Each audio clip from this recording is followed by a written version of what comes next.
Zonja e zotërinj, ju përshëndes nga Ditari mbrëmjes këtu në A2-sien ndë zhvillimet kryesore do të ndishni. Orë të gjata diskutimesh, por pa një marrëveshje për reformën zgjedhore pasi kaluan topi në fushën e Bashës, ambasadorët diskutuan sot në tryezë të veçuar. Basha nga ana tjetër bisedoi me ekspertët dhe aleatët e Partisë Demokratike. Ilir Meta propozon Arben Sheu në kryet kontrollit të lartë të shtetit pas rrëzimit të 3 kandidaturave. Planin e mazhorancës për të zgjidhur ngërçin me ndryshime ligjore, Meta e konsideron përpjekjen e radhës për të ushtruar presion ndaj tij.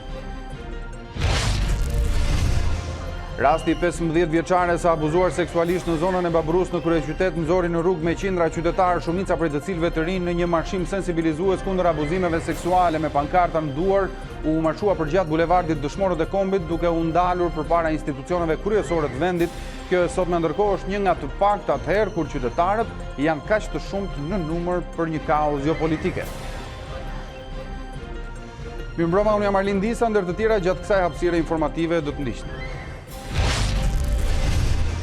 Me zotimin për bashkëpunim dhe llogaridhënie, kryeministri sapo zgjedhur në Kosovë Abdullah Hoti mori sot zyrtarisht detyrën i rikthyer në qeveri 4 muaj pas shkarkimit. Hoti rendit si prioritet forcimin e ligjit dhe të ekonomisë. Ish kreu i shërbimeve sekrete britanike pretendon se Covid-19 është krijuar në laborator dhe doli gabimisht nga shkencëtarët në Wuhan. Ai bazohet në një studim të kryer në Britani, sipas të cilit virusi u modifikua për të pamundsuar gjetjen e një vaksine.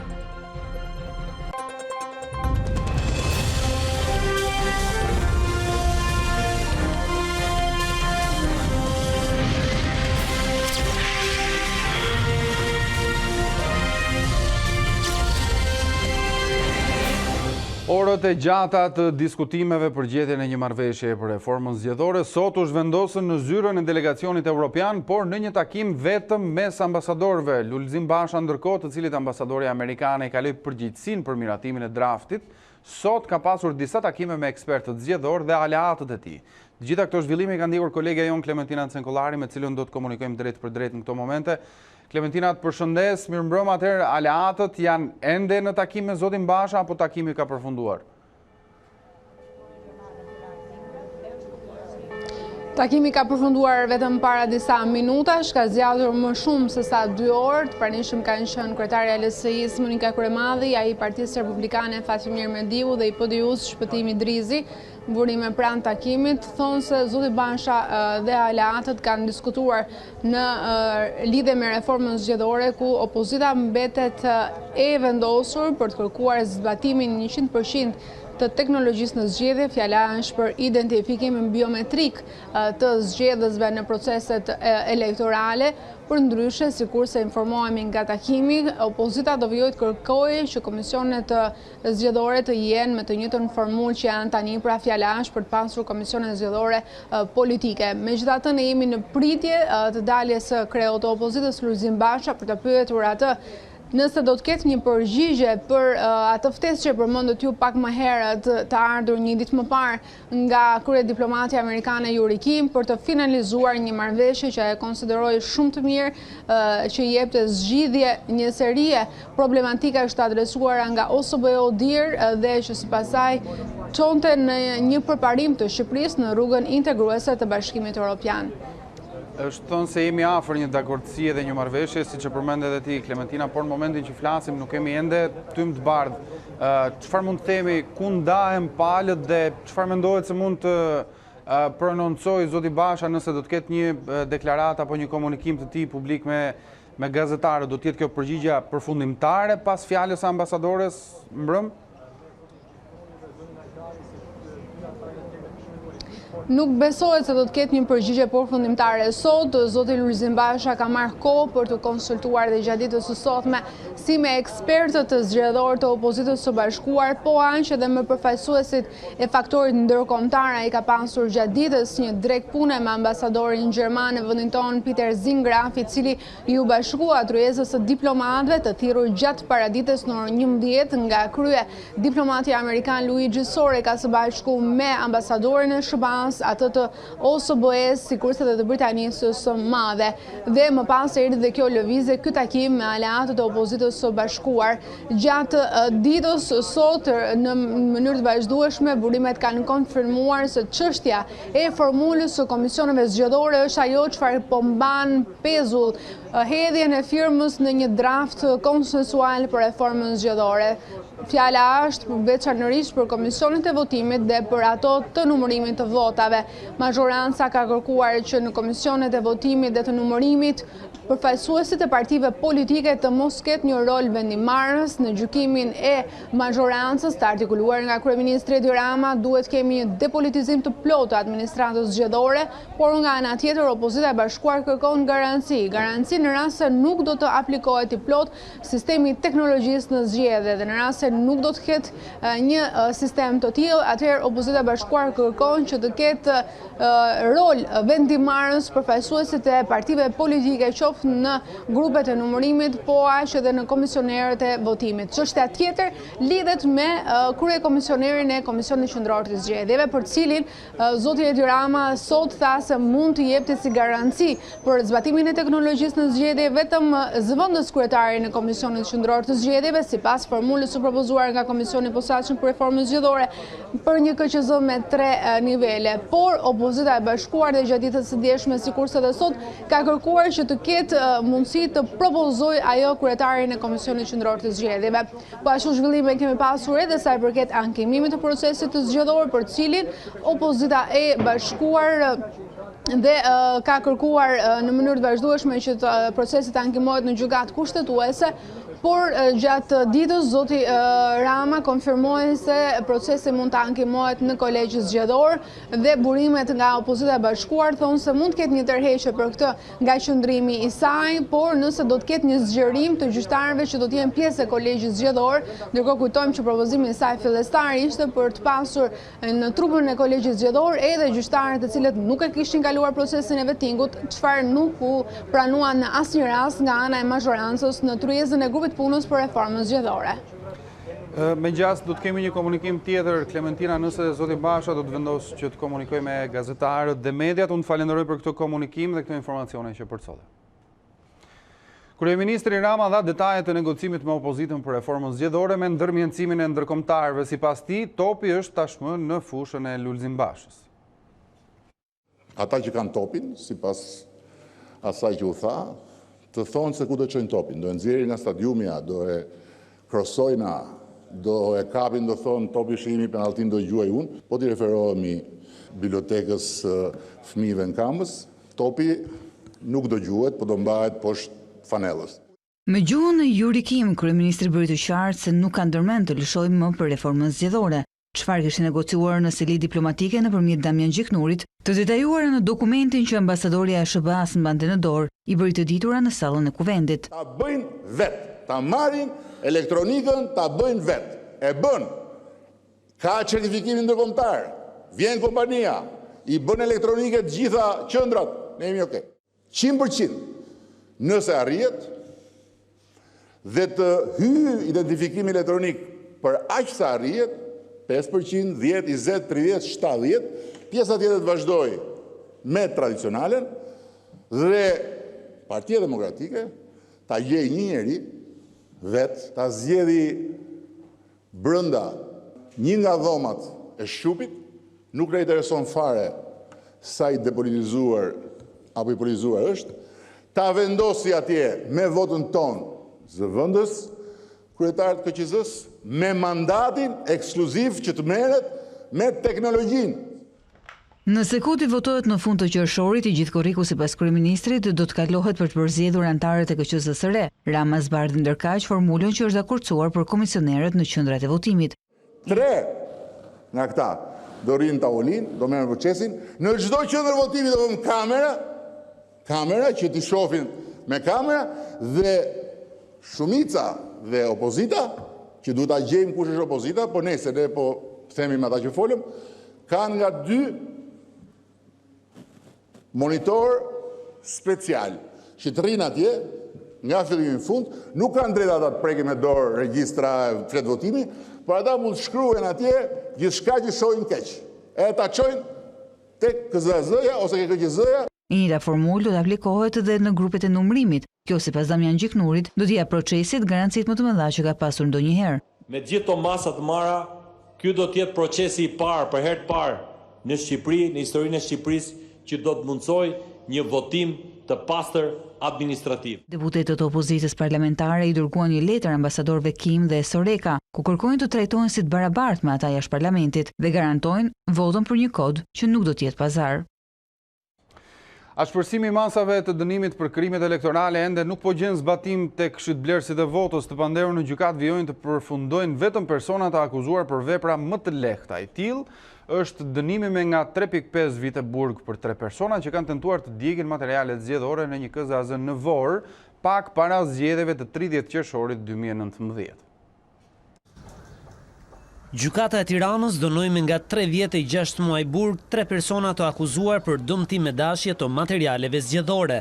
Altin Picari dhe ylli e Leonard Hajdari, përkatësisht 38, 29 e 24 vjeç, u fajsuan për tentativën e djegjes së një dhome të fshehtë votimi në një KZAZ në Vorë, pak ditë para zgjedhjeve të 30 qershorit 2019.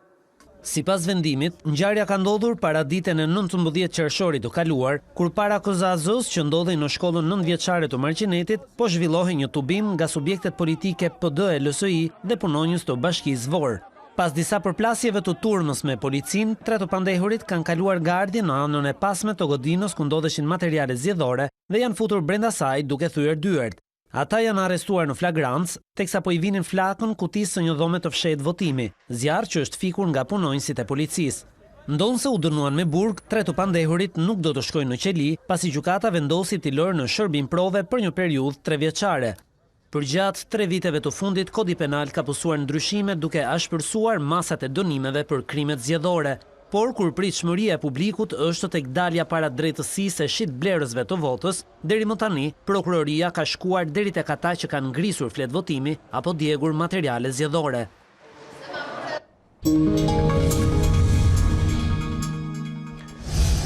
Shoqëria civile reagoi pas ditën e kësaj të njëjtëje me anë të një marshimi kundër dhunës ndaj të miturve duke marrë shkak nga abuzimi seksual i 15 vjeçares në Babru. Me pankarta në duar, të rinjtë nisën marshimin nga sheshi Nën Tereza për ta përfunduar tek Ministria e Arsimit.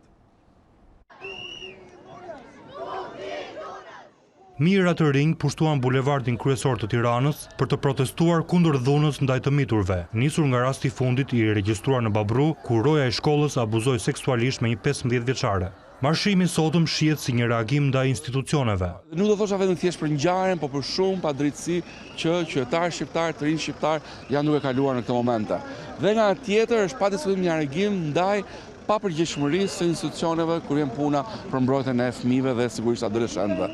Gjithçka nisi në orën 16 të sheshi Nën Tereza, ku pati edhe mesazhe sensibilizuese. Ky marshim u bë pikë pari që femra ishte e fortë, është qenia më e fortë në këtë planet. Unë këtu kam ardhur për të ngritur zërin. Stop abuzimit ndaj fëmijëve dhe nënave tona. Në këtë vend nuk jemi mësuar, po themi që njerëzit marrin përgjegjësi për gabimet që bëjnë. Dhe kjo është diçka shumë e gabuar. Ka ardhur koha të ketë një regjistër për pedofilët.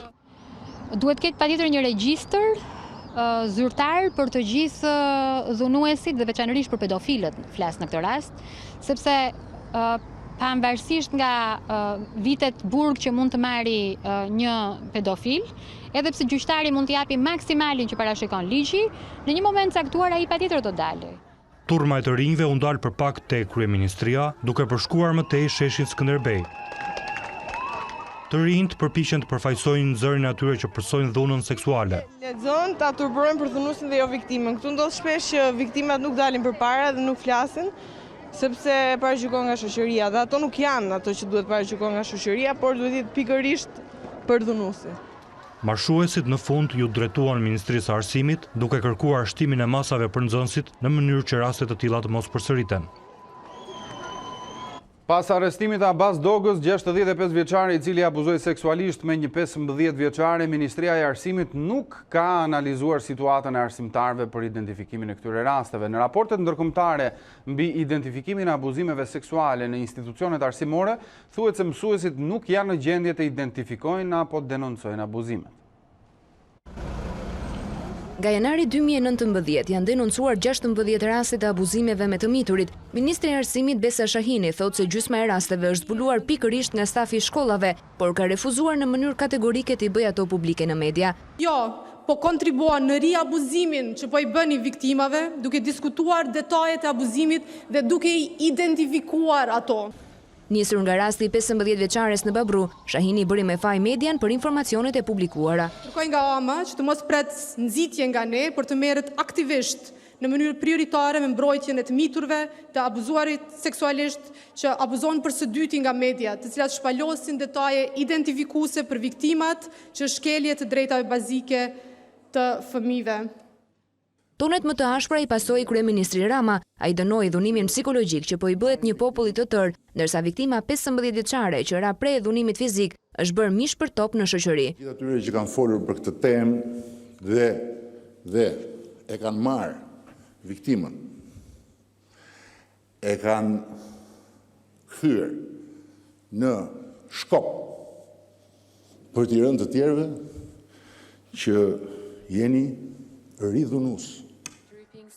Duke i dalë në mbrojtje të fortë ministres Shahini, Rama solli në vëmendje dhe skandalet e kishës katolike me pedofilin. Kjo një gjë që e ka goditur në mënyrë shumë të egër kredibilitetit e vetë kishës katolike nuk ka qenë kur një arsye për të rënuar vetë kishën. Por nëse kisha ka vite që poeton dhe kërkon ndjes për këto krime, nga tonet e kryeministrit janë shqiptarët që duhet i kërkojnë ndjes ministres së Arsimit.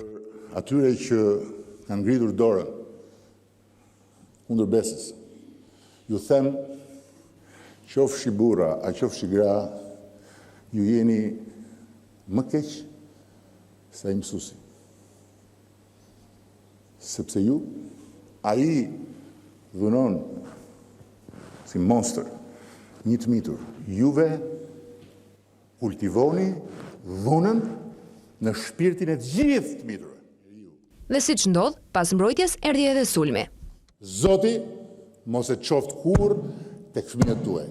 Se atëre do ta kuptoni çfarë do të thotë të nxjerrësh fëmijën e dikujt tjetër ose një fëmijë që është si fëmia jot dhe ta bësh horr, ndërkohë që është vetëm një viktimë. Nga gjithë gjimnazet e vendit, qeveria ka vendosur që oficer sigurie të ketë në 150 prej tyre, por nuk kanë kaluar 2 vite nga angazhimi shtetëror për shtrirjen e tyre në të gjithë institucionet e arsimit mesëm. Ministria e Arsimit nuk ka plotësuar as këto 150 gjimnaze. Për të parandaluar së bashku me trupën pedagogjik. Këto pamje mbajnë datën 1 qershor 2018. Ato i përkasin momentit ku ish ministria e Arsimit Lindita Nikola dhe ish ministri i Brendshëm Fatmir Xhafaj nënshkruajnë një marrëveshje për shtrirjen e projektit të oficerëve të sigurisë në të gjitha gjimnazet e vendit. Oficerët në fjalë janë persona të trajnuar nga Akademia e Sigurisë për ruajtjen e sigurisë në shkollë dhe përreth saj. 5 muaj pas marrëveshjes, një vendim i Këshillit të Ministrave e kufizoi shtrirjen e oficerëve të sigurisë në vetëm 150 gjimnaze në vend. Sot, 2 vjet nga angazhimi shtetëror për garantimin e sigurisë në shkolla, Ministria e Arsimit nuk ka mundur të plotësojë me oficer sigurie as këto 150 gjimnaze. Referuar publikimeve në faqen zyrtare të Ministrisë së Arsimit, thirrjet për aplikime për oficerët e sigurisë kanë nisur në dhjetor 2018 dhe procesi ende nuk ka përfunduar. Shpallja më e fundit për pozicione të lira pune për oficer sigurie në shkollë është bërë këtë të hënë më 1 qershor 2020. Sipas dokumentit, bëhet fjalë për 15 vende të lira në 12 zyra të ndryshme arsimore në vend, një prej të cilave në kryeqytet. Mes qëllimeve të shërbimit të sigurisë në shkolla është parandalimi i dukurive negative që në gjenezë, duke evidentuar dhe ndërmarrë hapa korrektues në bashkëpunim me personelin mësimor, psikologun e shkollës dhe prindërit. Kryeministri Edi Rama reagoi lidhur me dhunimin e së miturës, këdo që e përfletat të ngjarje Rama i quajti ridhunues, ndërsa mori në mbrojtje ministren e Arsimit Besa Shahini nga sulmet e ditëve të fundit. Mirë, do të flasim për të tjera zhvillime. Prokuroria e posaçme SPAK publikoi bilancin e 5 muajve mbi kërkesat për sekuestro të paraqitura nga OFL. Sipas të dhënave, SPAK ka rrëzuar 48 kërkesa të operacionit Forca e Ligjit për sekuestrime pasurisht personave të dënuar të dyshuar si kriminale.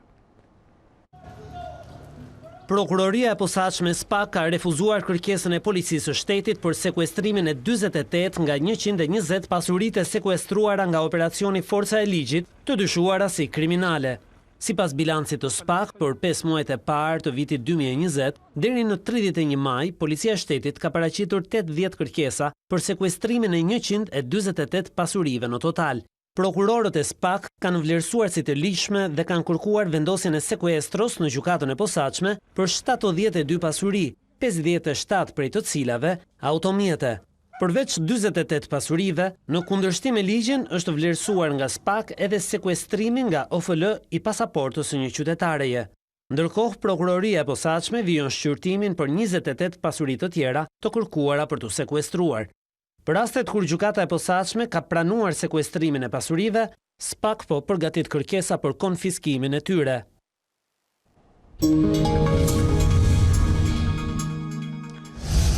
Doktor Arben Shehu është kandidatura e 4 që presidenti Meta i ka dërguar kuvendit për kryetar të kontrollit të lartë të shtetit. Ai kërkon nga kuvendi lojalitet, duke qëndruar larg interesit politik. Ndërsa planin e mazhorancës për të zgjidhur ngërçin me ndryshime ligjore, Meta e konsideron përpjekje për presion ndaj tij.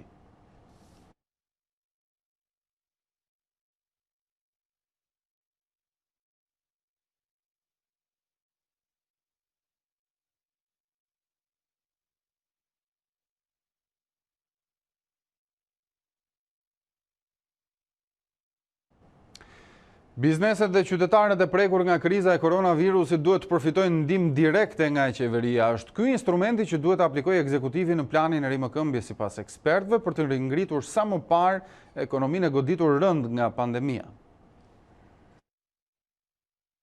Ndihma direkte për bizneset dhe familjet e prekura më rënd nga kriza e koronavirusit është instrumenti vetëm që mund të ringresë sa më parë ekonominë. Ekspertët e ekonomisë shpjegojnë se paketa e tretë financiare duhet të fokusohet veçanërisht në sektorin e turizmit, që ka pësuar goditjen më të madhe gjatë kësaj periudhe. Për t'ju ardhur në ndihmë bizneseve, ata propozojnë edhe lehtësi të mëtejshme fiskale.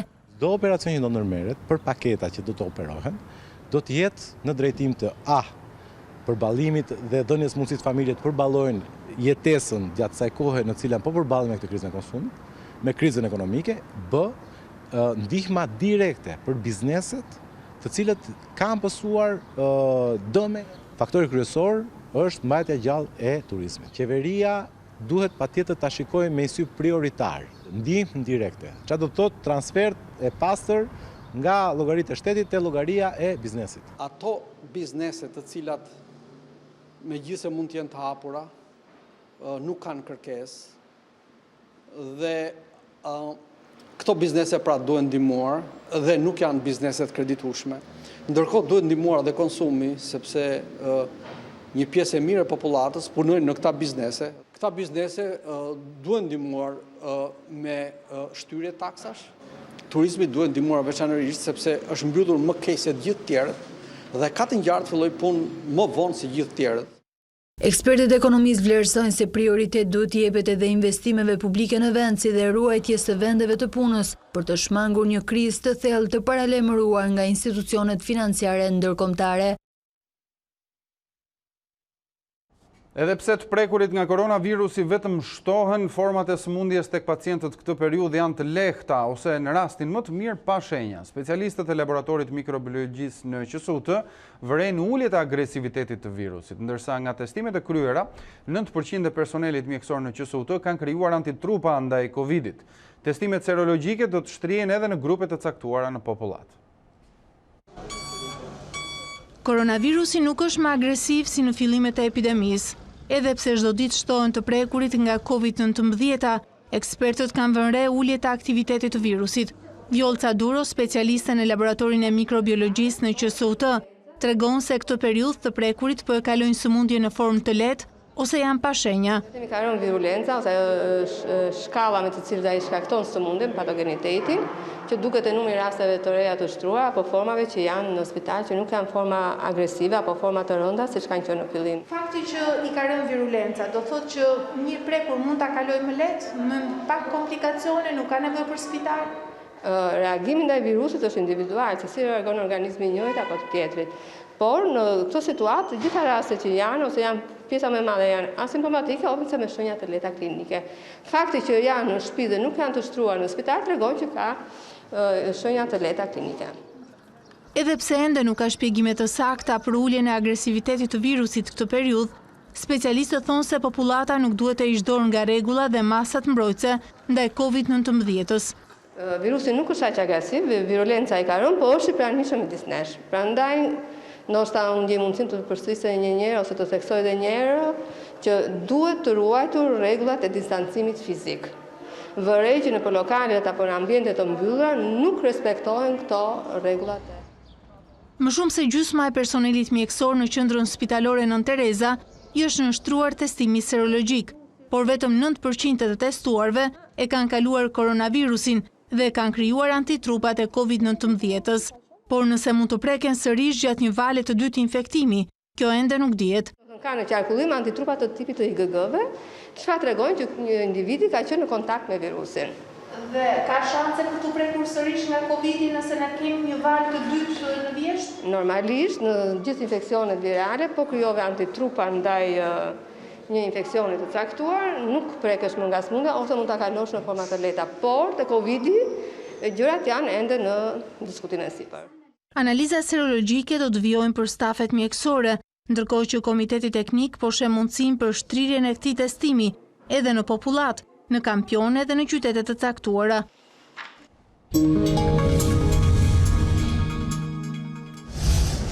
Qeveria Hoti nisi zyrtarisht punën me premtimin për rimëkëmbjen e ekonomisë, bashkëpunim dhe llogaridhënie. Kryeministri i ri mori detyrën në një ceremoni pa praninë e paraardhësit të tij Albin Kurti dhe më pas drejtoi dhe mbledhjen e parë të qeverisë.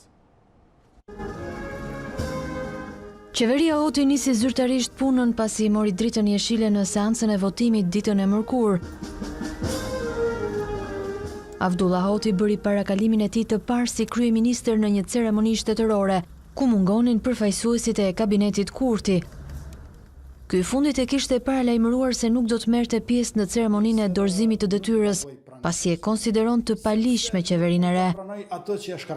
Në mbledhjen e parë të qeverisë, Hoti shprehu besimin tek programi i tij, u zotua për bashkëpunim mes partnerëve të koalicionit dhe llogaridhënie. Qeveria e re ka për obligim që t'i jap frymë demokracisë tonë të brendshme, në respektim të rendit dhe të ligjit dhe t'i nënshtrohet vetëm kushtetutës së vendit. Do të punojmë bashkë në realizimin e një programi të qeverisës në gjithë partnerëve të këtij koalicioni, duke qenë llogaridhënës para gjithë deputetëve të Kombëtarit të Kosovës, pozitë dhe opozitë. Hoti merr timonin e qeverisë në një moment të vështirë, ndërsa vendi përballet me pandeminë e COVID-19-s dhe krizën ekonomike, e cila është ende në fillimet e saj. Luftën ndaj koronavirusit dhe rimëkëmbjen ekonomike, kryeministri i ri përmendi si prioritete të programit qeverisës, bashkë me forcimin e shtetit ligjor dhe marrëdhënieve me partnerët ndërkombëtar.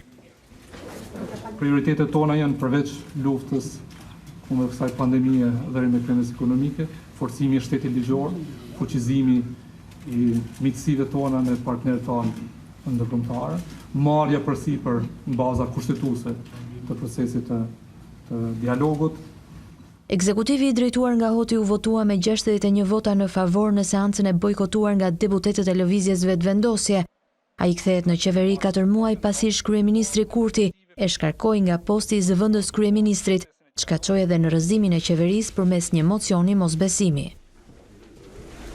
Kryetari i Lidhjes Demokratike të Kosovës Isa Mustafa e quajti të papërgjegjshëm vendimin e kryetares Kuvendit Vjosa Osmani për bojkotimin e seancës për votimin e qeverisë së re. Ai nuk kurseu kritikat as për kreun e vetëvendosjes Albin Kurti, i cili nuk mori pjesë në ceremoninë e dorëzimit të detyrës.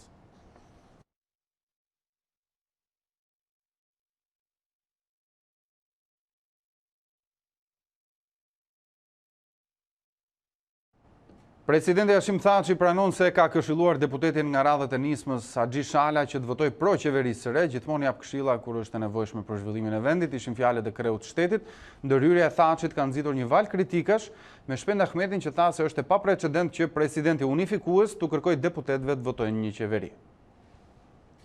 Unë nuk refuzoj se diskutuari për çështjet që madhore me të gjithë ata që pajtohen e në të njëjtën kohë, edhe që nuk pajtohen, por në të njëjtën kohë, edhe duke bazuar në eksperiencën time, jo rrallë unë jap këshilla dhe rekomandime secili që kërkon nga ana ime se çka i bie mirë vendit, demokracisë, zhvillimit dhe në kuadër kësaj unë do ta këshilloja që të voton për demokracinë, të voton për shtetin, jo për ideologjinë.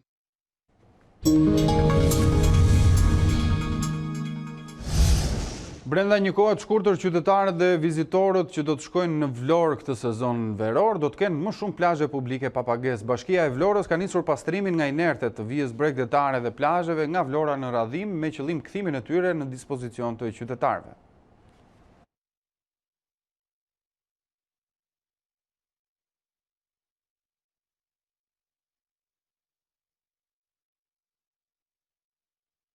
Rikthehet problematika e vend grumbullimit mbetjeve urbane në bashkinë e Durrësit pas mbylljes së Porto Romanos, mbetjet urbane filluan të hidhen në një zonë të sukthit, por prej 3 ditësh banorët e kësaj zone kanë bllokuar futjen e kamionëve me mbeturina, ndërkohë bashkia kërkon ndihmën e qeverisë dhe Ministrisë së Financave.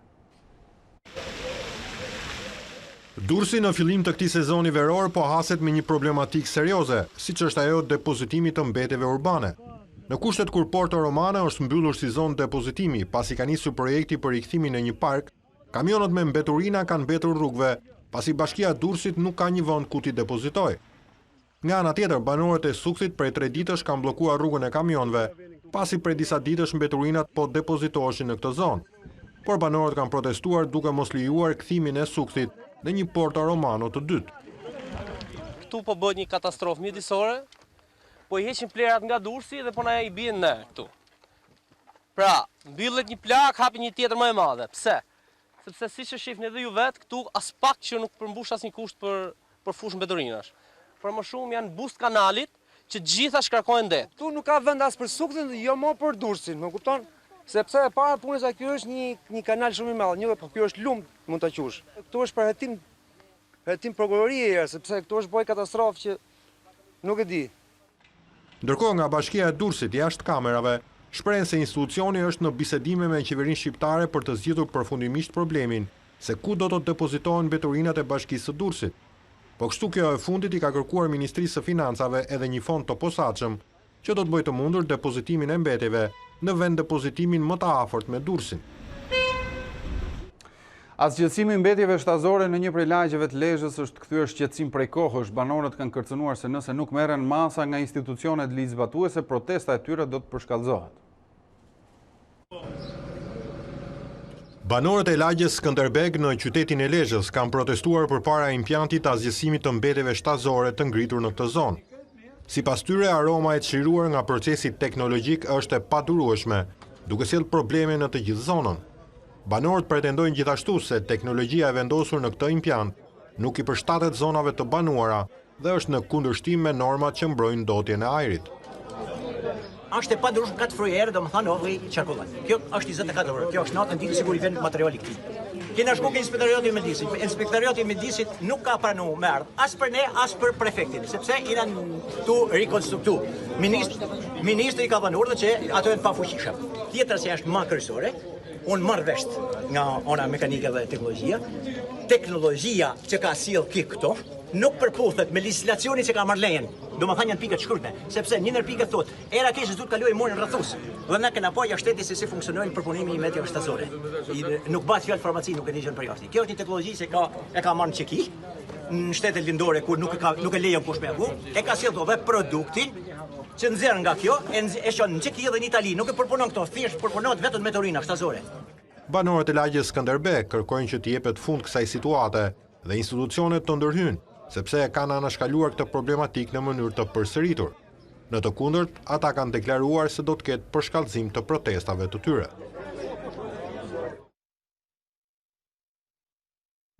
Ngjarja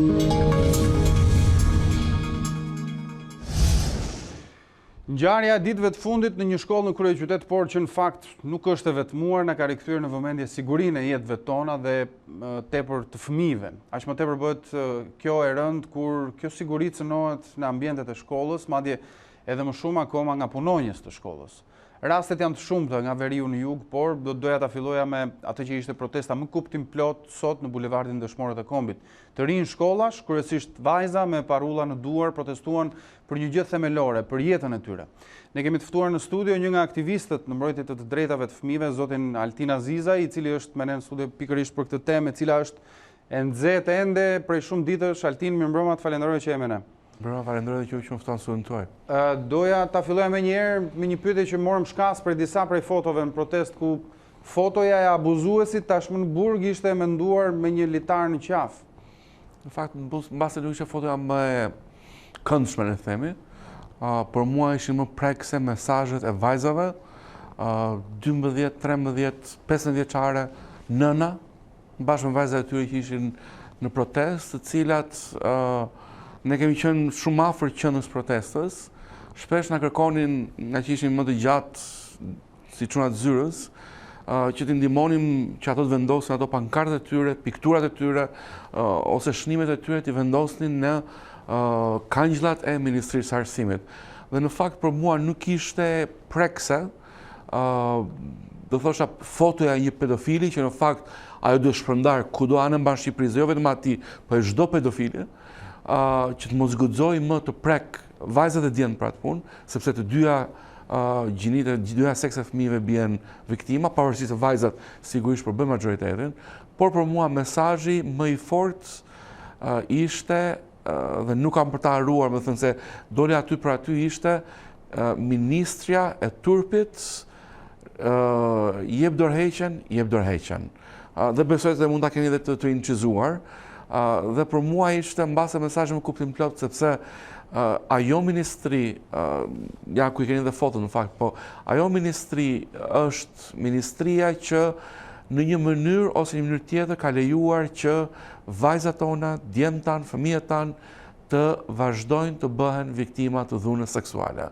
Dhe kur e them këtë, nuk e di nëse televizioni juaj ka kapur një ose ka marrë njoftim nga zyra jon, po ne sot kemi kërkuar zyrtarisht prokurorisë, kemi mbërthirje prokurorisë Tiranës që të hap një procedim penal për ministren e Arsimit Besa Shahini, për shkak sepse bindja jon është që ajo ka konsumuar veprën penale të shpërdorimit të detyrës, dhe për shkak të mosveprimit të saj, pra si drejtuese e kësaj ministrie, sot fëmijët shqiptar dhe një vajzë, po dhe shumë të tjera, gjenden viktima të dhunës seksuale nga ana e pedofilëve.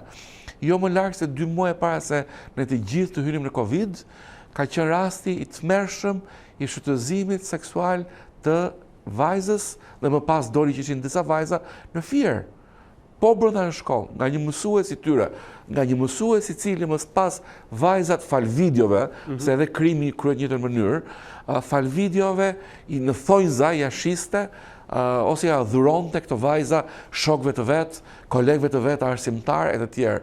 Dhe ndërkohë bëhen, po marrasim më të fundit, pra po e heq rastin e ngjarjes që ka ndodhur vjet në gjyrkasën e Pelen, ku një vajzë 8 vjeçare ishte bërë për 3 vjet rresht, ishte bërë viktime nga cilësi seksual të mësuesit të vet, dhe mbaj mend në fakt edhe ngjarjes tepër e freskët. Dije nëna asaj vajze na ka marrë në telefon, se ne jemi duke ofruar ndihmë ligjore dhe ndihmë psikosociale, dhe na tha, kam parë sot, tha, kriminali, se kështu i thot, mësuesin, që parakalonte, tha, në mes të fshatit, tha, dhe unë e di, tha, se si e ka mbajtur veten, tha, pa i bërë diçka atia. Sistemi jon, pra, duke nisur nga sistemi arsimor, nga sistemi drejtësisë, nga sistemi policisë, janë ata që na lënë pedofilët rrugëve, janë ata që nuk marrin asnjë lloj mase, po marrin si konkret Ministria e Arsimit. Vjet ka patur raste, këtë vit ka patur raste. Çfarë bëri ministria, sa ajo është drejtuese e atij institucioni, pra, çfarë bëri Ministria e Arsimit për të ndryshuar situatën? Pse duhej që të shkonte situata për muaj për vite të tëra në këtë gjendje që është sot, dhe sot ka dalë ministria. Dhe sot ka dalë ministria. Pas gjithë këtyre muajve, janë 10 ngjarje në total. Sot ka dalë ministrja dhe ka thënë në parlament që kanë miratuar protokolle. Unë vajta pash faqen e ministrisë për kuriozitetin profesional, haroj fare për heqim pjesën e njësejmi mbrojtës drejtë të fëmijëve dhe nuk u ka asgjë në atë faqe që të tregoj mua në fakt që ministria pas ka miratuar, si thot ministrja, protokolle të veçanta. Bindja jonë që mund të ketë miratuar diçka tjetër, por rrezik as kuptimin e fjalës protokoll rrezik nuk e di. Fakti që thjesht aty u pushua nga puna drejtori, për mua çon dhe më shumë dyshime që trupa arsimore paska qenë e përfshirë në krime ndaj këtyre fëmijëve dhe sot ministri duke mbuluar dhe duke mbrojtur kurizin e vet që ajo mos bëhet pjesë e ndjekjes penale. Dhe ky është shkaku pse ne sot i kërkuam prokurisë pra publikisht ndjekje dhe hetim të thelluar penal që përfshin edhe Besa Shahinin, sepse në bindjen tonë, nëse ka një person që nuk më intereson, a është ignorancë e saj, pa dituria, pa aftësia, nuk më intereson më. Ajo i ka lënë fëmijët që ta abuzohen seksualisht, ajo duhet të mbajë përgjigje. Dhe t'ja përgjigje për këta fëmijë dhe duhet të mbajë përgjegjësi. Duke qenë se drejtoni një shoqat që merret pikërisht me drejtat e mbrojtjen e drejtave të fëmijëve, çfarë shifrash keni në përdorur? Si mendoni pse janë shtuar rastet, siç raportohet nëpër edicione apo rubrika informative? Kemë ke bërë një pyetje në fakt që është shumë e dhimbshme. Dhe kam pasur sot mos gaboj Klani mos gaboj ka qenë në zyrë dhe kam dhënë një intervistë pak më të gjatë për post faktorëve social kulturor, po heq ato që ne konsiderojmë faktor makro në bindjen tonë mos veprimi i institucioneve publike duke filluar nga arsimi, duke filluar nga policia e shtetit, duke vazhduar më pas prokuroria dhe gjykatat. Të gjitha sot janë fajtore dhe duhet të dalin të kërkojnë ndjes publikisht nga gjithë atyre fëmijëve që janë viktima të dhunës seksuale. E them këtë sepse dhe tani do kaloj te statistikat. Në dhjetor të vitit kaluar ne kemi bërë publik një studim 11 vjeçar me studimi ka titullin Krime seksuale ndaj fëmijëve dhe grave në Shqipëri. Përafërsisht janë 150 plus minus krime seksuale ndaj fëmijëve dhe grave në Shqipëri. Në sa kohë? Në gjatë një viti. Që do thot, pra kemi 150 krime që ndodhin gjatë një viti. Për gjatë të gjitha krimet, pra të gjitha veprat penale që janë parashikuar në seksionin e krimeve seksuale, duke filluar nga ne në 100 dhe duke mbaruar mos gaboj te ne në 117 që ka bënë pornografinë e fëmijëve. Ajo që ne vëmë re me shqetësim është që në qoftë se policia e shtetit, dhe këtu kam në fakt një falënderim policia e shtetit, arrin të marrë një pjesë të këtyre, do thosha, ankesave apo denoncimeve që bëjnë qytetarët, dash fëmijë, dash të rritur gjatë shprindër, dhe ne shoqëri civile pa diskutim. Prokuroria e Shqipërisë dhe gjykatat arrin që të dënojnë vetëm 43% të gjithë të akuzuarve. Që thot, pavarësisht se akuza është quar edhe për 56%, le themi, janë diçka më shumë, të personave të tjerë, ata nuk arrin dot nga sistemi drejtësisë të dënohen, sepse krimet seksuale kanë disa specifika. Shpesh ndodhin vetëm për vetëm me viktimën. Dhe në shumë raste është ajo që ne e themi në gjuhën tonë, pra fjala ime kundër fjalës tënde. Dhe e dyta, krimet seksuale, edhe kur ndodhin në atë sekond, pra ndodhin në moment, shpesh nuk raportohen në atë moment. Pra kalon një periudhë caktuar kohore dhe më pas raportohen. Siç është rasti i fundit, ka kaluar një vit e diçka që ka ndodhur ngjarja. Dhe ky është një ndër problemet që ne kemi sot dhe prandaj i bëjmë ftesë të gjitha vajzave, të gjithë djemve, të gjithë atyre personave që janë ose ngacmohen ose janë të dënuar seksualisht, pra vetmja mënyrë se si ne mund të japim fund vuajtjeve të tyre është duke denoncuar të gjitha persona që kanë marrin guximin dhe ngacmojnë seksualisht apo dhunojnë fëmijët.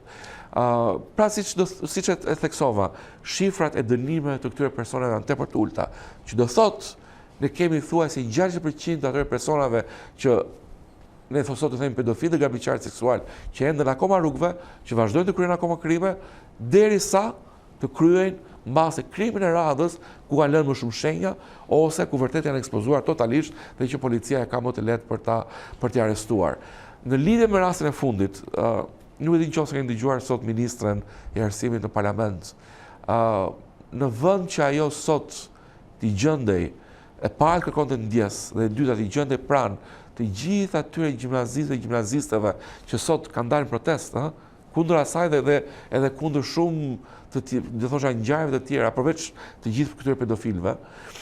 Në vend që ajo të kërkonte ndjes, ajo pati sot kur ajo të akuzoi median, që për mua është e pafalshme, jo thjesht jam një person që vi nga media dhe kam një të tërë kur thonë që jam pjesë e medias, por nuk mund të akuzosh lajmësin, nuk mund të akuzosh persona, pra gazetarët më të mirë shqiptar, që sot me kujdes po merren me çështjen. I ka akuzuar si shpërndarës të lajmit apo le të themi të duke mos qenë sensitiv. Kanë qenë një numër tepër i vogël i gazetarëve për të mos thënë në një sistemin e kryeredaktorëve. Në fakt është bërë kjo akuza që po ridhunojmë viktimën sepse është treguar pa kujdesi në publikimin e detajeve. Ti ke sfondin tënë nga media, por gjithsesi ke edhe aktualisht një marrëdhënie me mediat. Si ke parti këtë pjesë?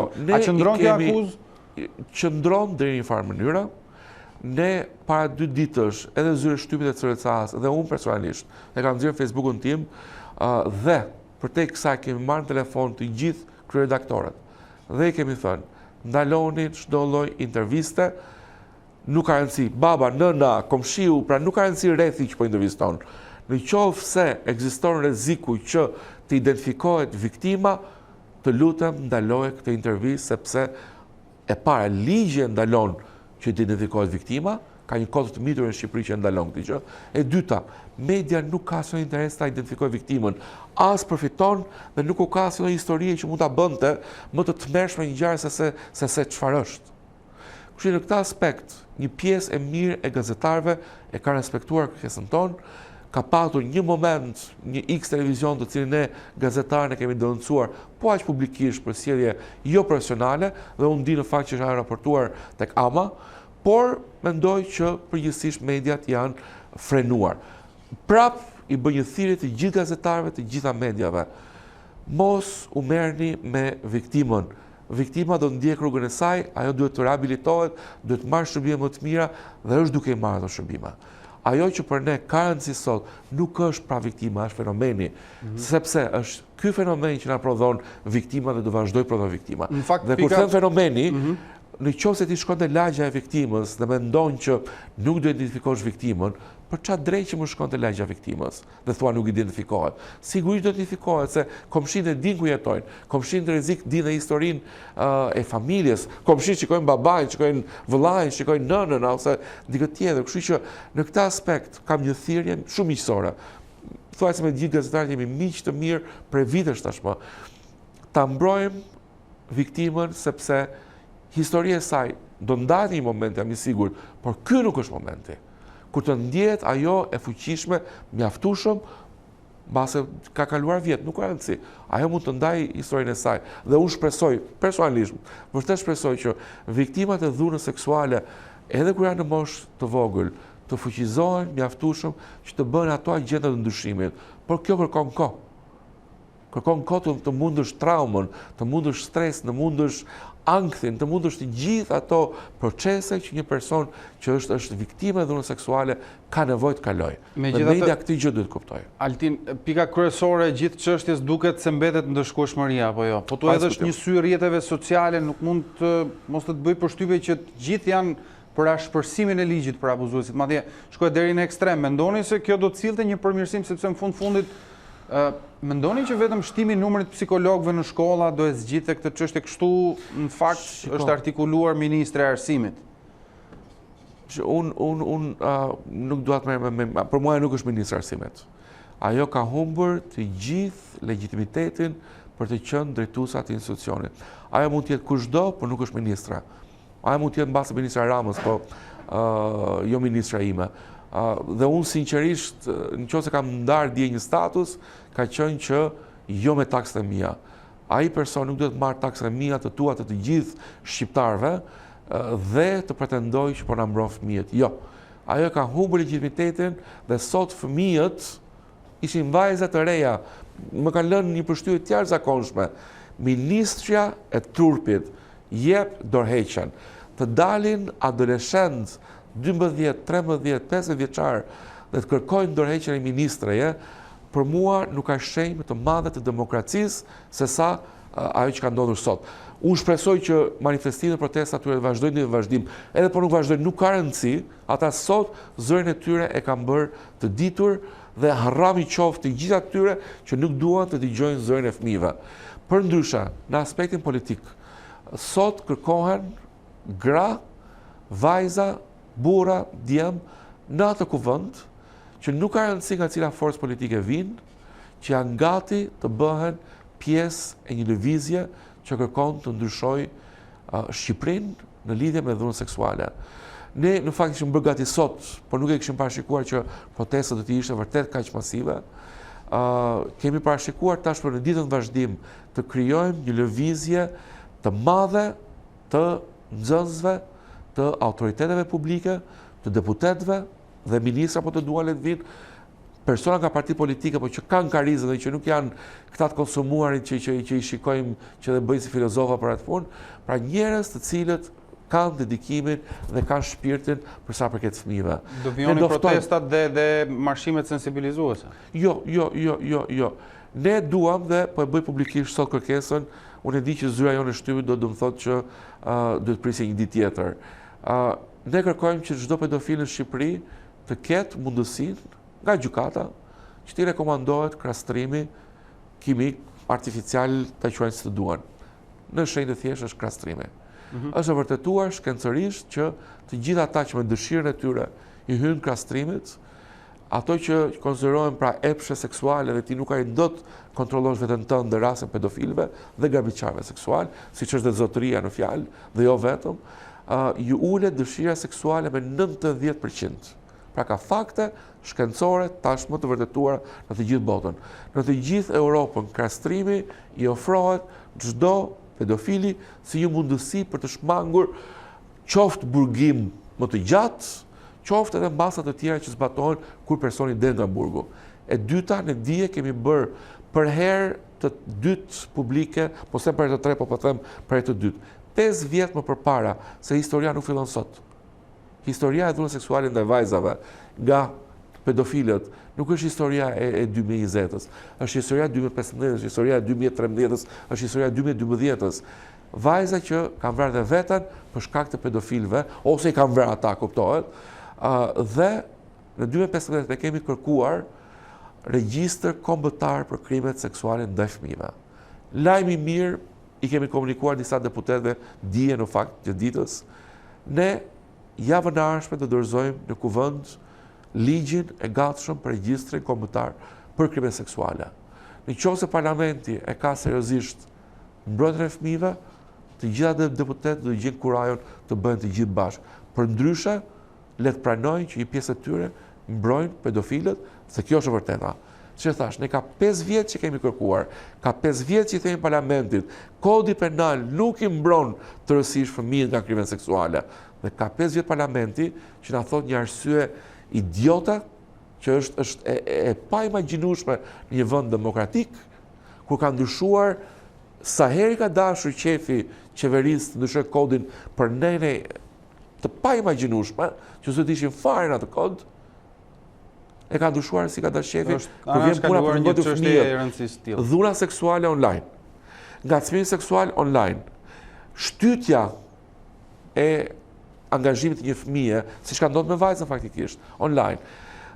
Pornografia ka nevojë, në pornografisë ka nevojë që të ndryshohet dhe të përmirësohet, sepse nuk i ka të gjitha elementet që duhet për ta mbrojtur një fëmijë nga ekspozimi. Dhe mbi të gjitha, në botën online, nëse unë kam një material pornografik, erotik, çon si ka, kush jep urdhrin për ta shkatruar materialin? Jemi sërish në transmetim të drejt për drejt në Ditarin e mbrëmjes këtu në A2-siene. Në pritje të një përgjigje nga Lulzim Basha në lidhje për atë që një natë më parë u quajtë si një marrëveshje e mirë nga ambasadoria amerikane, diplomatët që përfaqësojnë Washingtonin, Brukselin dhe Londrën u mblodhën përsëri në zyrën e ambasadorit të Bashkimit Evropian Luigi Soreka. Takimit këtë herë u bashkuan edhe ambasadori i Gjermanisë në Tiranë Zingraf dhe ai i OSBE-s Borchardt.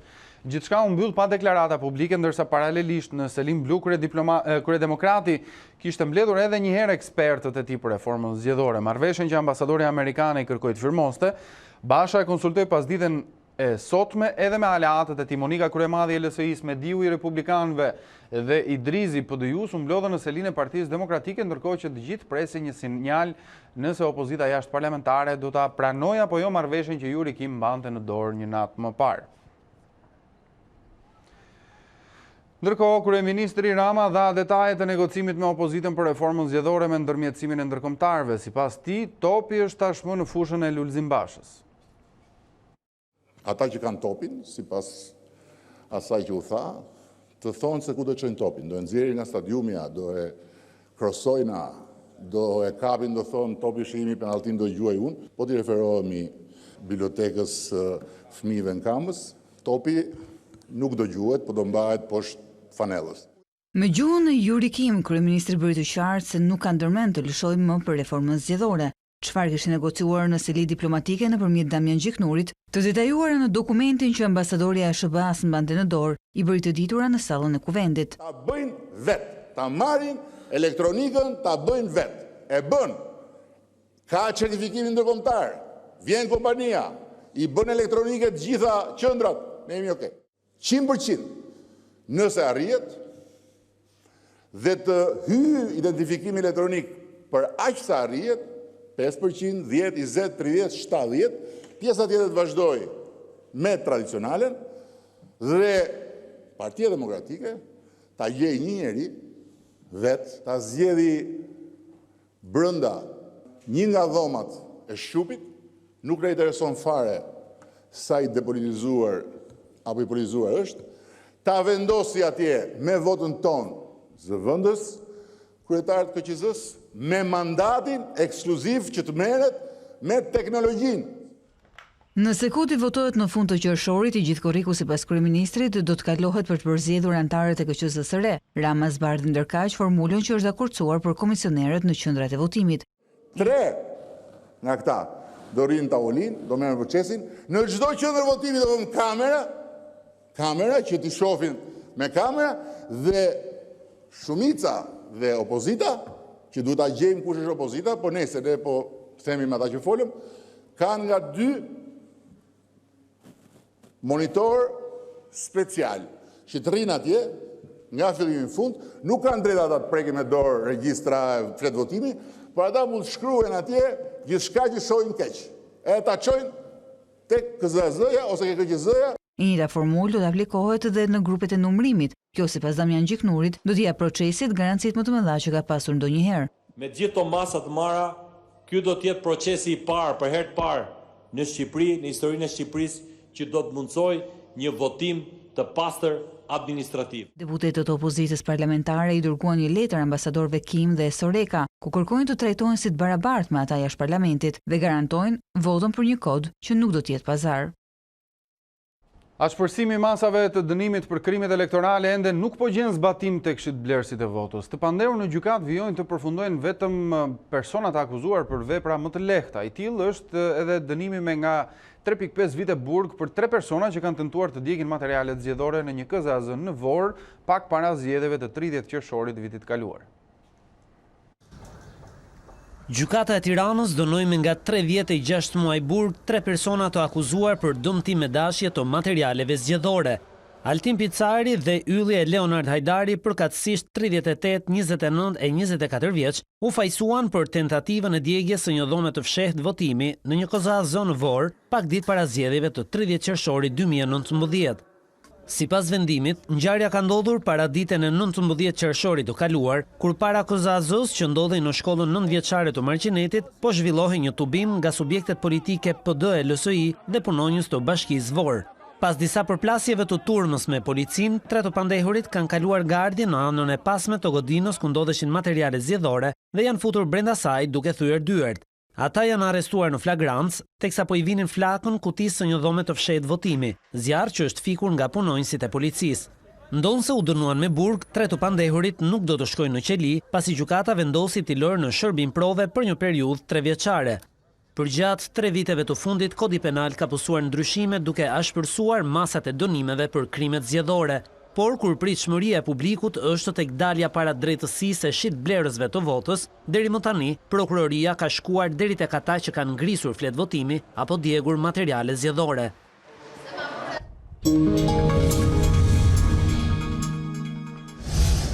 Prokuroria e posaçme SPAK publikoi bilancin e 5 muajve mbi kërkesat për sekuestro të paraqitura nga OFL. Sipas të dhënave, SPAK ka rrëzuar 48 kërkesa të operacionit Forca e Ligjit për sekuestrim e pasurisë të personave të dënuar, të dyshuara si kriminale.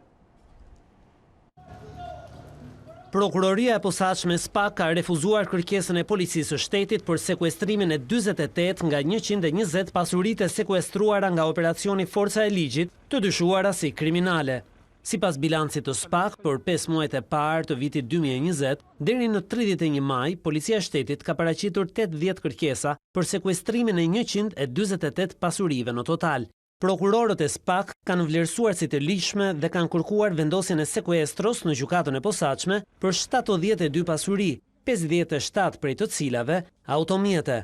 Përveç 48 pasurive, në kundërshtim me ligjin është vlerësuar nga SPAK edhe sekuestrimi nga OFL i pasaportës së një qytetareje.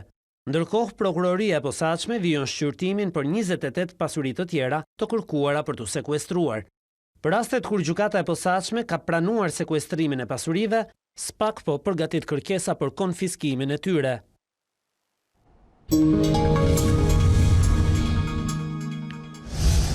Doktor Arben Shehu është kandidatura e 4 që presidenti Ilir Meta i ka dërguar kuvendit për kryetar të kontrollit të lartë të shtetit. Ai kërkon nga kuvendi lojalitet, duke qëndruar larg interesit politik. Ndërsa planin e mazhorancës për të zgjidhur ngërçin me ndryshime ligjore, Ilir Meta e konsideron përpjekje për presion ndaj tij.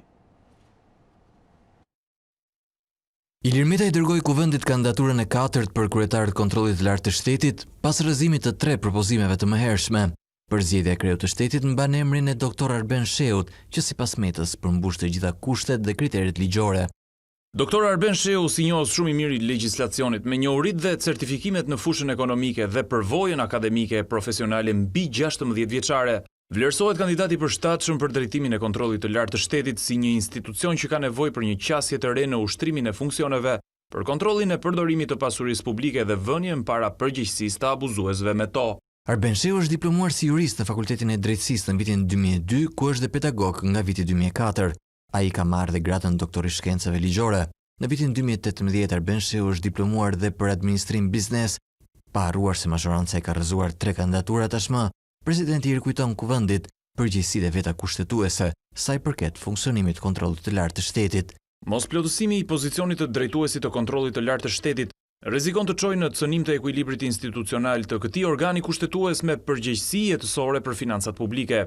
Ndaj dhe dekreti i presidentit të Republikës dhe dokumentacioni shoqërues i kësaj kandidature ju përcoll sipas ligjit kuvendit të Shqipërisë për miratim, me kërkesën specifike që këtë herë kjo kandidaturë të vlerësohet në frymën e parimit të lojalitetit kushtetues dhe jashtë interesit politik.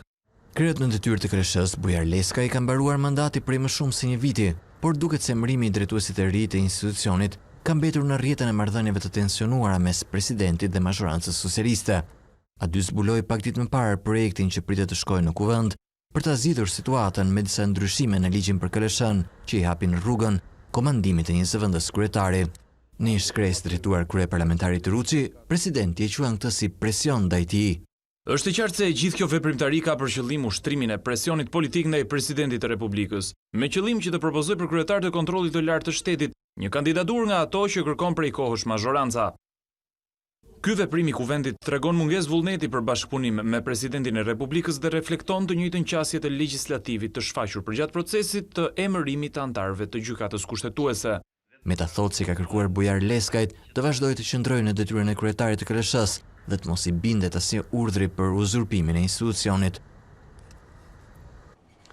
Bizneset dhe qytetarët e prekur nga kriza e koronavirusit duhet të përfitojnë ndihmë direkte nga qeveria. Është ky instrumenti që duhet aplikojë ekzekutivi në planin e rimëkëmbjes sipas ekspertëve për të ringritur sa më parë ekonominë e goditur rënd nga pandemia.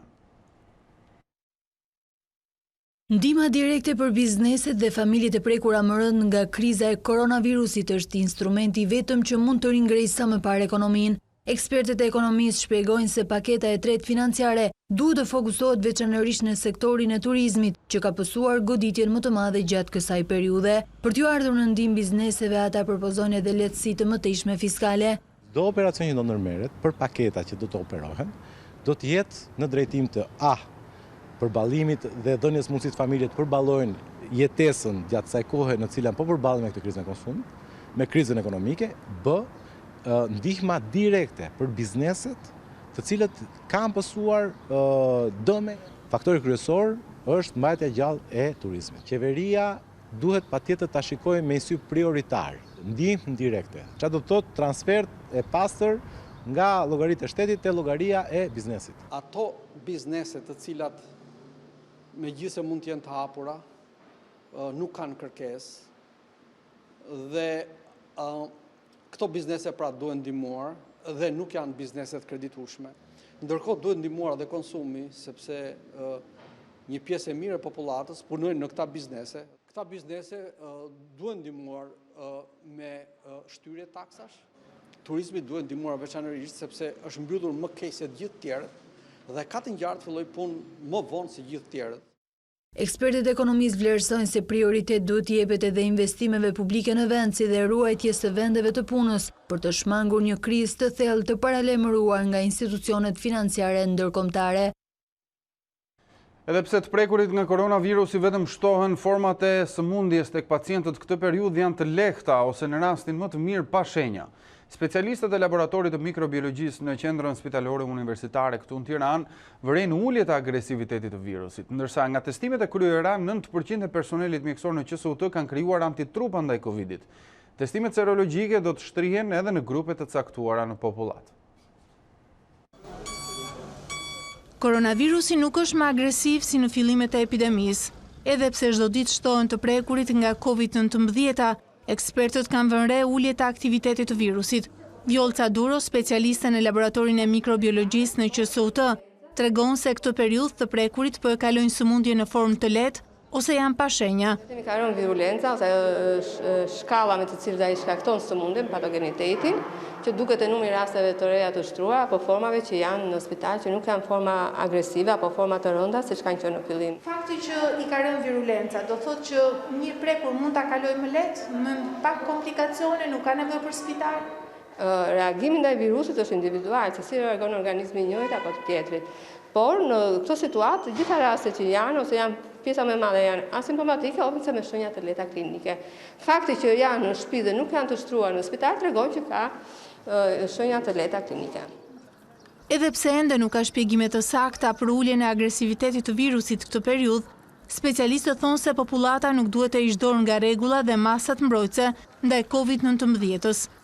Virusi nuk është aq agresiv, virulenca i ka rënë, por është i pranishëm midis nesh. Prandaj ndoshta unë ndjej mundësinë të përsërisë një herë ose të theksoj edhe një herë që duhet të ruajtur rregullat e distancimit fizik. Vërej që në lokalet apo në ambiente të mbyllura nuk respektohen këto rregullat. Më shumë se gjysma e personelit mjekësor në qendrën spitalore Nën Tereza i është nënshtruar testimi serologjik, por vetëm 9% të testuarve e kanë kaluar koronavirusin dhe kanë krijuar antitrupat e COVID-19-s. Por nëse mund të preken sërish gjatë një vale të dytë infektimi, kjo ende nuk dihet. Ka në qarkullim antitrupa të tipit të IgG-ve, çfarë tregojnë që një individi ka qenë në kontakt me virusin.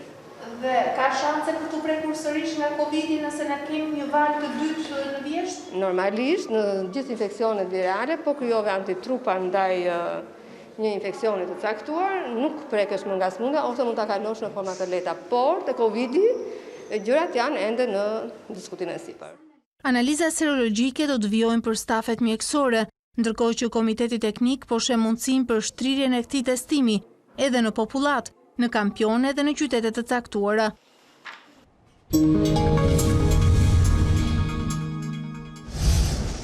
Brenda një kohe të shkurtër, qytetarët dhe vizitorët që do të shkojnë në Vlorë këtë sezon veror do të kenë më shumë plazhe publike pa pagesë. Bashkia e Vlorës ka nisur pastrimin nga inertet të vijës bregdetare dhe plazheve nga Vlora në radhim me qëllim kthimin e tyre në dispozicion të qytetarëve.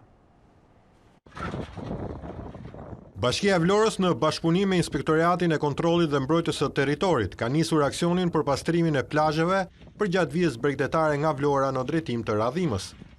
Plazhet po pastrohen nga mbetjet inerte që u shkaktuan nga prishja e ndërtimeve pa leje në këtë zonë gjatë dimrit të kaluar. Kryebashkiaku i Vlorës ka deklaruar se puna e nisur do t'i kthejë këto plazhe në hapësira publike në dispozicion të qytetarëve dhe vizitorëve që do të vinë në Vlorë në këtë sezon. Shpresojmë që në një kohë shumë të shkurtër, në pak ditë ne do të përfundojmë pastrimin e të gjitha inerteve në të gjitha vendet ku ka pasur prishje të objekteve pa leje të instaluara në këto territore në këto 25 vitet e fundit. Hapësirat e tjera do të jenë në shfrytëzim të gjithë banorëve të qytetit dhe të gjithë vizitorëve që do të jenë në Vlorë si që do të zgjedhin Vlorën si destinacionin turistik të kësaj vere. Nga ana tjetër edhe sektori privat është në fund të përgatitjeve për të pritur vizitorët, me shpresën që të thithin sa më shumë vizitor vendas. Unë me familje shqiptare. Gjatë gjithë këtyre viteve kam punuar me familje shqiptare dhe mendoj se do vinë të pushojnë edhe këtë sezon. Ata që gjithmonë kanë ikur jashtë këtë vit janë i kemi do jemi tek neve. Shpresoj të kalojë mirë. Edhe këtë vit. Si kemi më shpresa.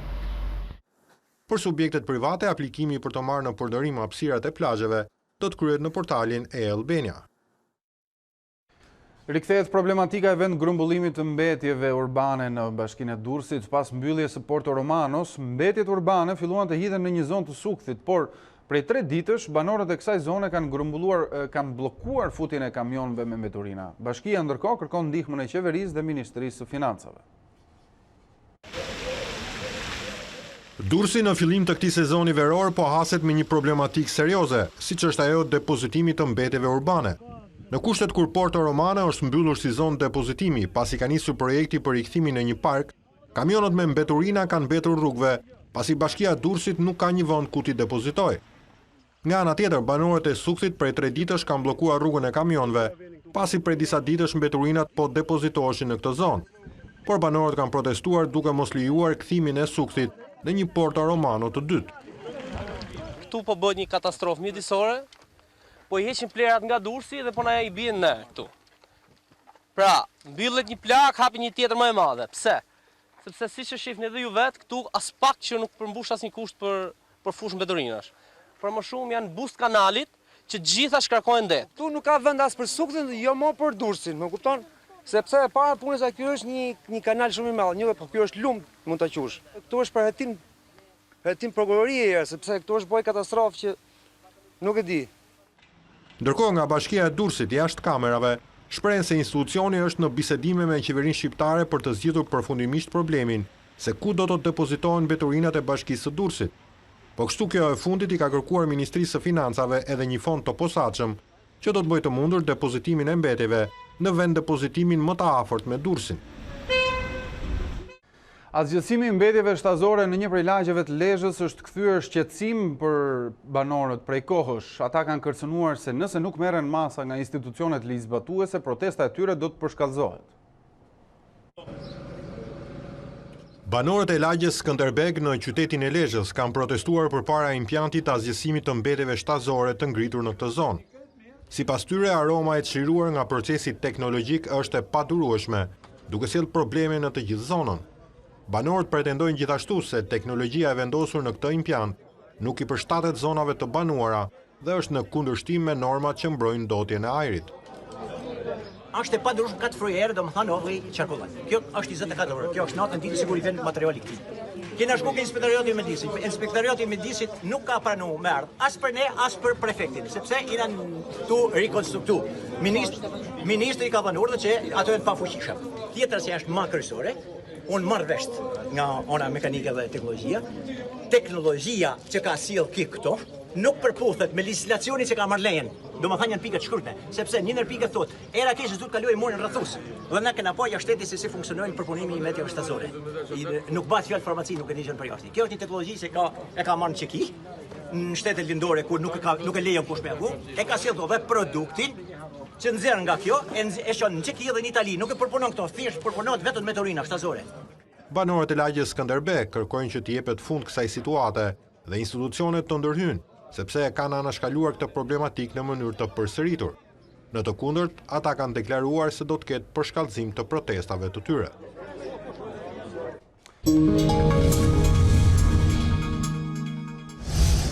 Mirë, shkëputemi për një hapësirë të shkurtër, do të kthehemi pas pak.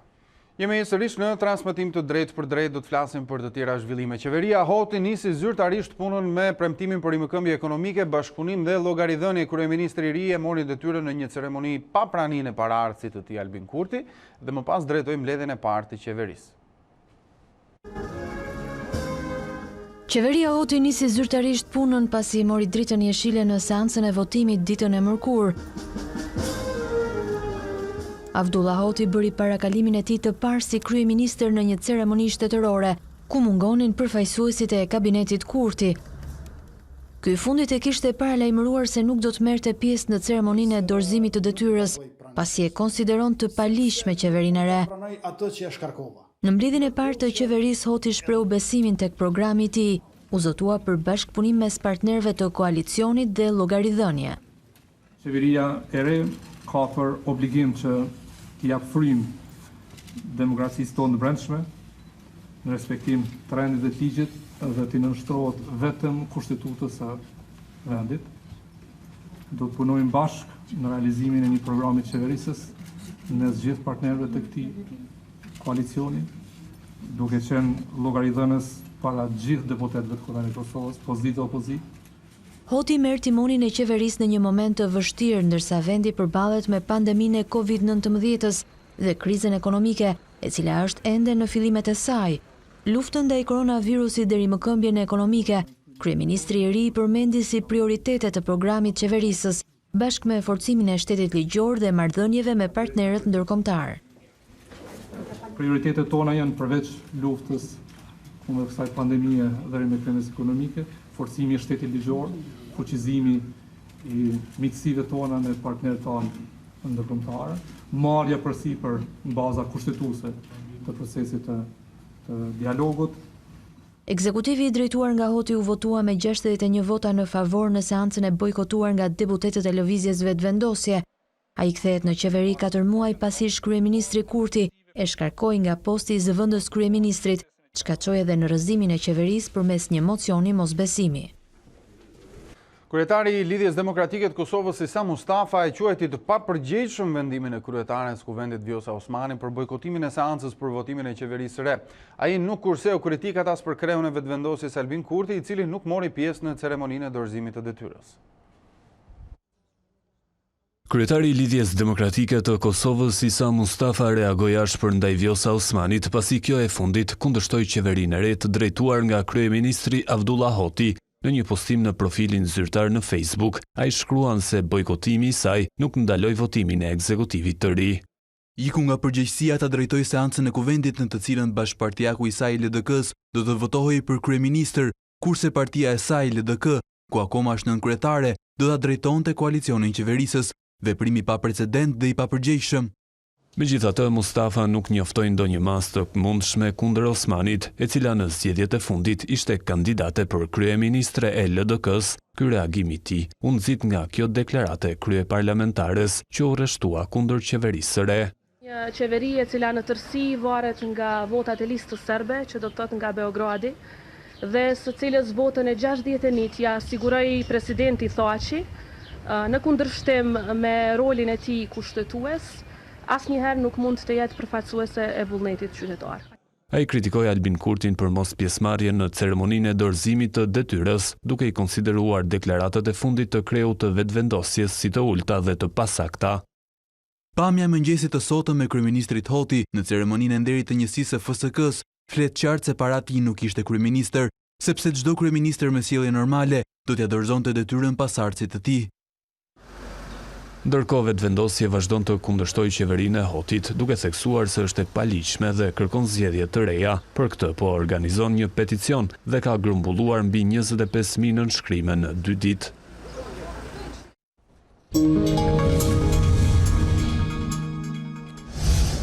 Shoqëria civile reagoi pas ditën e kësaj të enjteje me anë të një marshimi kundër dhunës ndaj të miturve, duke marrë shkak nga abuzimi seksual i 15 vjeçares në Babru. Me pankarta në duar, të rinjt e nisën marshimin nga sheshi Nën Tereza për të përfunduar tek Ministria e Arsimit.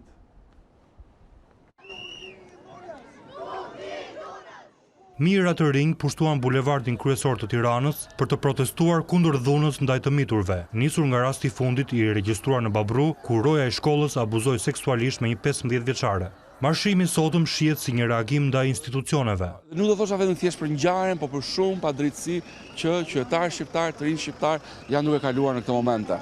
Dhe nga ana tjetër është padiskutim një reagim ndaj papërgjegjshmërisë së institucioneve kur vjen puna për mbrojtjen e fëmijëve dhe sigurisht adoleshentëve. Gjithçka nisi në orën 16 te sheshi Nën Tereza, ku pati edhe mesazhe sensibilizuese. Ky marshim u bë pikë pari që femrat ishte e fortë, është qenia më e fortë në këtë planet. Unë këtu kam ardhur për të ngritur zërin. Stop abuzimit ndaj fëmijëve dhe nënave tona. Në këtë vend nuk jemi mësuar, po themi që njerëzit marrin përgjegjësi për gabimet që bëjnë. Dhe kjo është diçka shumë e gabuar. Ka ardhur koha të ketë një regjistër për pedofilët. Duhet të ketë patjetër një regjistër zyrtar për të gjithë dhunuesit dhe veçanërisht për pedofilët, flas në këtë rast, sepse pavarësisht nga vitet burg që mund të marri një pedofil, edhe pse gjyqtari mund të japi maksimalin që parashikon ligji, në një moment caktuar ai patjetër do dalë. Turma e të rinjve u ndal përpak te kryeministria, duke përshkuar më tej sheshin Skënderbej. Të rinjt përpiqen të përfaqësojnë zërin e atyre që përsojnë dhunën seksuale. Lexon ta turburojnë për dhunuesin dhe jo viktimën. Këtu ndodh shpesh që viktimat nuk dalin përpara dhe nuk flasin, sepse paraqykohen nga shoqëria, dhe ato nuk janë ato që duhet paraqykohen nga shoqëria, por duhet jetë pikërisht për dhunuesin. Marshuesit në fund ju drejtuan Ministrisë së Arsimit, duke kërkuar shtimin e masave për nxënësit në mënyrë që raste të tilla të mos përsëriten. Është gati e pamundur të identifikosh origjinën e një proteste që u bë virale në rrjet, pasi fjala u prap shpejt dhe në të gjitha drejtimet. Paralelisht kjo protestë u prap edhe në rrethe, siç ndodhi edhe në Lezhë, ku të rinjt marshuan kundër dhunës ndaj të miturve. Fëmijët meritojnë një rritje dhe arsim të sigurt dhe cënimi i kësaj nuk do të tolerohet për askënd. Protesta e ditës së sotme, një nga më të mëdhat në numër, ku shumica ishin vajza, na ktheu edhe një herë vëmendjen tek gjëja më thelbësore, jeta e fëmijëve dhe siguria e tyre. Teksa ditën e zëm me lajme nga politika, nga reforma zgjedhore, cejaket e liderëve der më der, për një çast harrojmë atë që është më e rëndësishme, qetësinë dhe jetën e fëmijëve tanë. Një poet, teksa i këndonte vajzës së tij, do të thoshte: "Të lutem, tha i lotët, si mund të ta shpjegoj frikën që ndjen? Ti ke lindur në këtë botë të egër ku njeriu ha njerin dhe askush se kupton përse dhe si arritëm deri këtu. Vetëm duhet shohësh se çfarë kemi bërë ne prindrit e tu dhe çfarë shkatruam ne. Të lutem, ti ndërtoj ato nga e para." Të ftuar në studio kemi pedagogen Iris Luarasi, njëkohësisht edhe aktiviste, dhe gazetarin A2CNN Blendi Salaj për të diskutuar mbi çështjen më të nxehtë të ditëve të fundit. Mirëmbrëma, zonja Luarasi, mirëmbrëma Blend. Mirëmbrëma. Së pari dua përshtypjet tuaja për protestën e sotme, e cila i tejkaloi pritshmëritë dhe kjo dukej në çdo detaj. Zonja Luarasi. Në fakt, pa diskutim që deri në orën 4:10 unë kisha shumë emocione që a do vinë njerëzit apo jo. Se ndonjëherë duket sikur kemi një urrëtie shumë të madhe dhe këtë e shprehim vetëm nëpër këto faqet e rrjeteve sociale. Edhe kur vjen fjala pasaja për të marrë nisma konkrete, përgjithsisht nuk vinë njerëzit.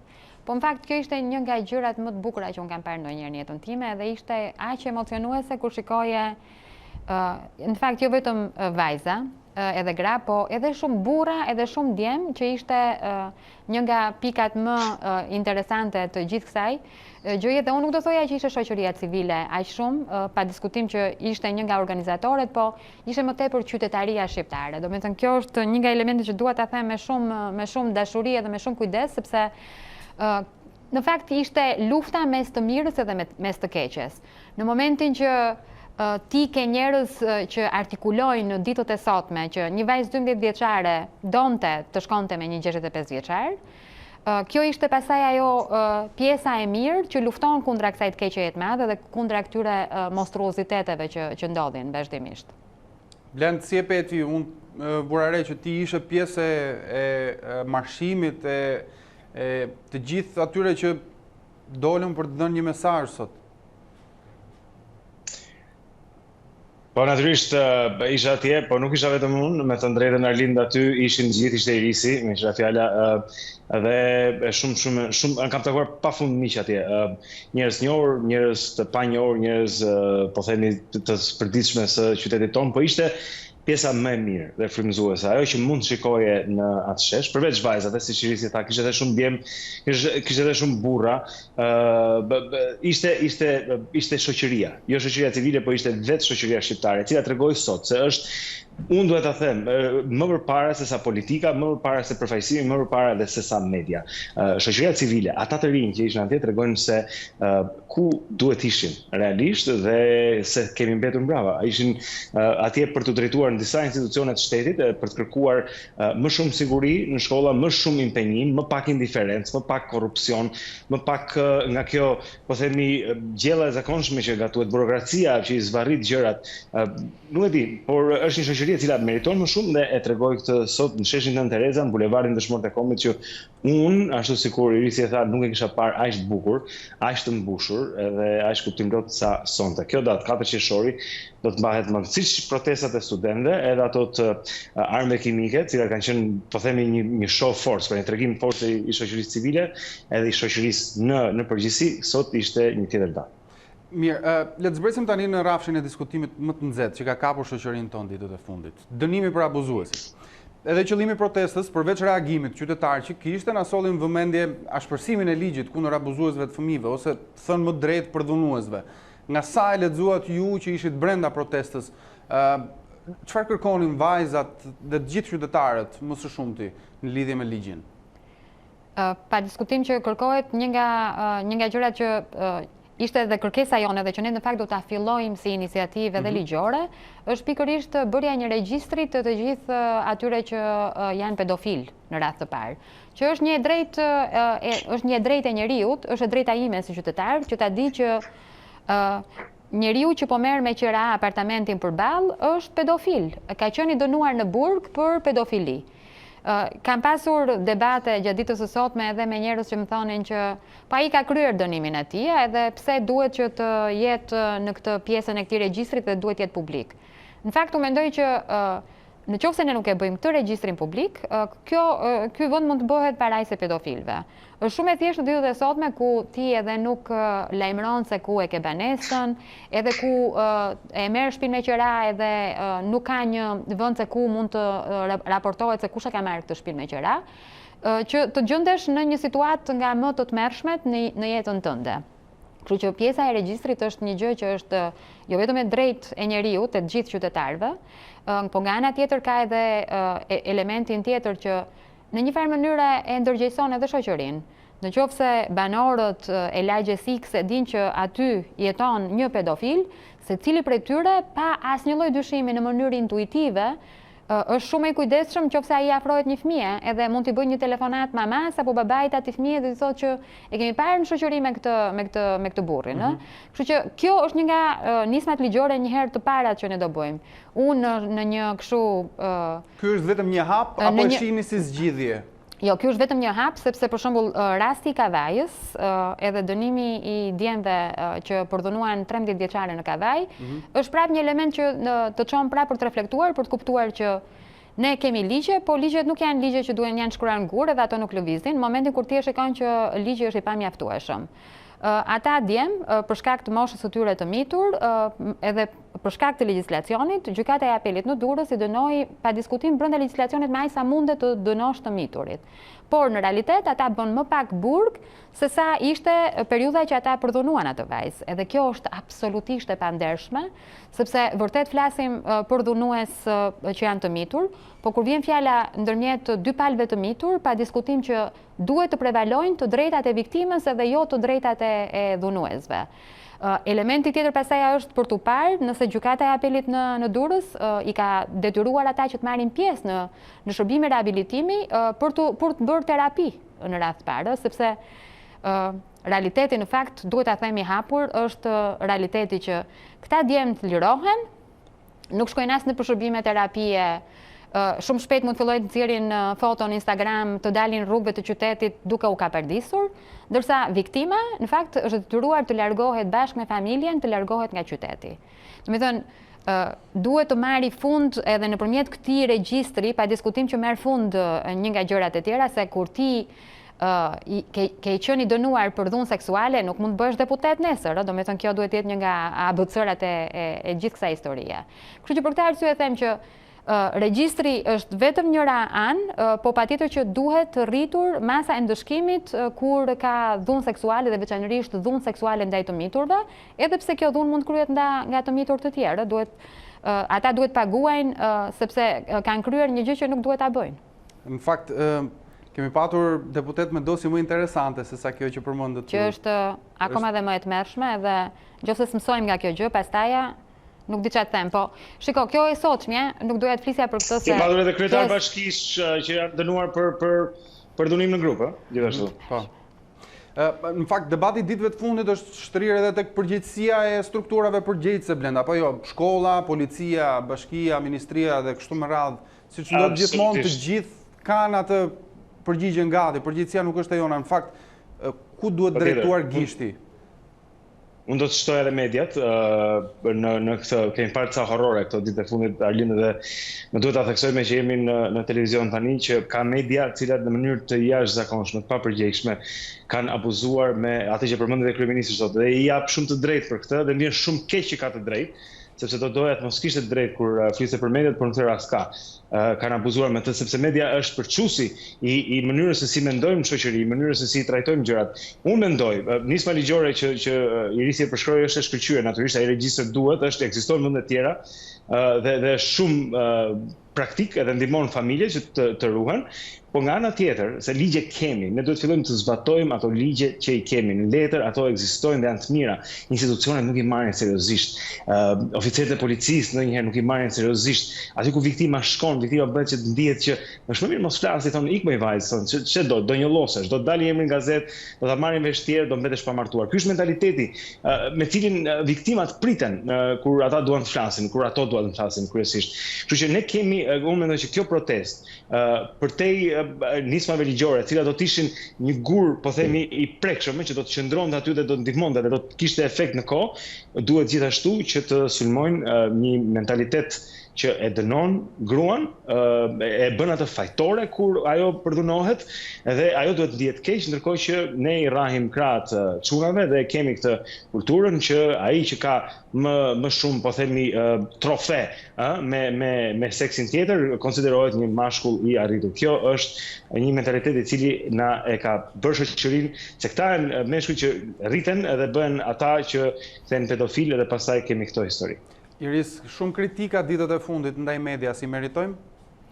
Shiko, unë mendoj që duhet bërë një lloj ndarje nga pikpamja e medias, sepse medias do t'i jepet njëherë merita për bërjen publike të një ngjarje si kjo. Kjo është një ngjarje që ngre më tepër diskutimin për fenomenin, edhe është shumë e rëndësishme. Fakti që ngjarja ka ndodhur një javë më përpara dhe një javë më mbrapa vazhdon të flitet ende për këtë ngjarje dhe ka krijuar kaq shumë masivitet edhe në rrjetet sociale, u tregua sot tek marshimi që u bë në sheshin Nën Tereza, tregon që media ndihmon për të përhapur informacionin edhe patjetër dhe për të edukuar, sepse të gjitha edhe kjo diskutimi i sotëm që ne bëjmë, unë patjetër mendoj që edukon edhe informon njerëzit. Por pa diskutim që jam dakord me atë që thot Blendi, që duhet të ndajmë të mirën nga e keqja, sepse brenda gjithë kësaj historie ka absolutisht edhe media që unë i quaj hiena. Hiena në kuptimin e vërtet fjalës që gjëmojnë viktimën, gjëmojnë të afërmit e viktimës, përfitojnë nga ignoranca e tyre. Nuk ka asnjë manual gazetarie që nuk thuhet që emri dhe figura e viktimës veçanërisht të dhunës seksuale nuk duhet të bëhet publike, me përjashtim të rastit kur njerëzit duan të dalin përpara dhe thonë që po, unë jam viktime dhe do t'i japi shembullin e saj për të dalë përpara për të treguar historinë e saj. Po rastet që përcillen në media dhe kthehen dashur pa dashur në modele, çfarë hapësire meritojnë? Ka klipe muzikore të rënqetshme që edukojnë veshjen, sjelljen, kulturën.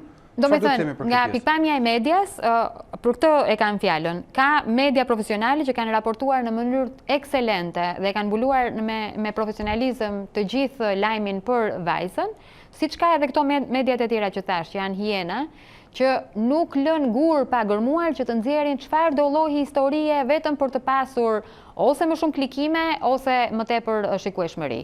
Kjo pas një lloj diskutimi që median e çon në pikën 0 edhe e bën aq të vështirë, kështu që unë do thoja që duhet të bëjmë dallimin edhe në fakt do të aftoja pikërisht këtë autoritetin e mediave audiovizive dhe atë grupin etik, komisionin etik që ata kanë, që pikërisht për programe edhe për portale të tilla duhet kenë absolutisht duhet kenë masa ndëshkuese se në momentin që ti del edhe shkon dhe merr një dhunues që ka dal nga burgu, se ka vrarë gruan edhe fëmijën, edhe i vë mikrofonin në gojë që ai të tregoj se pse e vrau gruan edhe fëmijën, edhe vazhdon të hedhi balt, edhe pse i ka hedhur, i ka futur 7 pash në ndhe ato, kjo pa diskutim pasaj që është një gjë monstruoze. I jepet drejta agresorit për të folur. Më fal, dora vetëm të shtoj diçka Irisa, nëse mundem. Patjetër. Nga se e përshtir po dhe shumë e dëmshme, Absolutisht. Shumë e dëmshme ajo që bën media. Po doja të kthesha tek diçka, ta lidhja disi me protestën e sotme. Vajzat, ishin shumica vajza. Kishte edhe shumë djem, fatmirësisht, mund të kishte pas edhe më shumë, mendoj. Megjithatë, kishte shumë vajza dhe ishin vajza të cilat i nuk i shikon media. Ishin vajza të përkryera në shumë drejtime, vajza të arritura, edhe diçka që shihej, të zgjuara në mënyrën se si kishin shkruar ato mesazhe kreative, të bukura, gjithçka. Dhe nuk janë modelet që media promovon. Se tani po dal pak nga media e informimit dhe po flas median edhe të atë që ti përmend videoklipet e gjithçka. Pra, modeli i femrës së arritur që promovohet sot në kulturën shqiptare, në kulturën mediatike shqiptare, është tërësisht i përçudnuar, tërësisht i deformuar nga ajo çfarë vajza vërtet e arritur shqiptare është në realitet. Kështu që natyrisht që media promovon modelet e gabuara, mendoj të femrave në veçanti, po edhe të djemve pastaj, dhe ky është një vajtim tjetër që kam përshtypjen se edhe një betejë ndoshta për të luftuar. Për të rikthyer tek rasti dhe gjithë diskutimet e ditëve të fundit, ndjeshmëria ka qenë shumë e madhe dhe efekti i kësaj teme ka prekur dhe politikën sigurisht deri në parlament. Ministra e Arsimit në dy reagimet e saj në rrjetet sociale, po edhe sot në foltoren e parlamentit, nuk la pa imshuar në fakt përgjegjësisë së shoqërisë tonë patriarkale dhe të burrave të pa emancipuar, siç ka thënë ajo. Dhe shtimi sociologëve do ta rregullonte këtë punë. Në fakt unë mendoj që ka një arsye shumë të veçantë pse duhet ketë psikolog në shkolla. Aktualisht në shkollat të shqiptare ka një psikolog që mbulon 3 shkolla. Me thënë, më falë, po si mundet që një psikolog qofte dhe takoj nga njëherë fizikisht ata nxënësit, në qoftë se ai duhet mbuloj 3 shkolla. Do me thënë, që këtu, kjo duket që është një gjë që është një dëshirë e mirë për të nisur diçka, po është lënë këtu se me këtë lloj sistemi kemi disa vite. Nuk është puna që kjo ka ndodhur 2 vitet apo 5 vitet e fundit, ky është sistemi që kemi disa vite që e jetojmë të gjithë. Kjo është e para. Kështu që psikologu në përshkolla dhe shtimi i psikologëve në përshkolla pa diskutim që është një nismë e shkëlqyer edhe duhet shtuar, madje duhet dyfishuar, mendoj unë, duhet ketë nga 2-3 psikologë në përshkolla, sepse gjithë historia e psikologut është që e takon 3-4 herë, 10 herë fëmijën në mënyrë që ai vërtet të besoj tek terapia, edhe të besoj ke biseda e ngrohtë që krijon me psikologun, që ta ndjej ato si një shok, në mënyrë që të flasi lirshëm për problemet që ka, edhe të çaj hallet, se nuk është fjala që psikologu aty është vetëm për denoncuar dhe për treguar nëpër institucione se çfarë ndodh, po është edhe për të qenë njeriu që ty të mëson, të krijon një ide të qartë se kush është rruga e gabuar dhe kush është rruga e mirë, edhe gjithë elementet e tjera. Por ajo që unë do thoja në fakt është se përpara disa ditësh zëvendësministria e Rendit bëri një takim me oficerët e sigurisë në përshkolla dhe aty një nga diskutimet që u tha dhe një nga ato masat që u premtua që do merrej ishte pikërisht edhe elementi që oficerët e sigurisë në përshkolla i ke vetëm në përshkollat e mesme. Në fakt, gjitha këto ngjarje që ne po shohim së fundmi ndodhin në përshkollat 9 vjeçare. Kështu që kjo duhet jetë patjetër them unë një nga nismat e tjera dhe që i takon prap Ministrisë së Arsimit që ta bëj, sepse oficerët e sigurisë nëpër shkolla paguhen nga Ministria e Arsimit, kështu që nuk duhen të rrisin vetëm psikologët, po duhet të rrisin edhe oficerët e sigurisë nëpër shkollat nënvjeçare, jo të rrisin, po të çojnë oficerët e sigurisë, nuk ekzistojnë fare. Në fakt, projekti i oficerëve të sigurisë ishte kërkuar si fillim në projekt për të gjithë shkollat e vendit, u propozua dhe u copëzua, po e quajmë, për 150 institucione arsimore, dhe edhe në këto 150 institucione arsimore nuk është implementuar.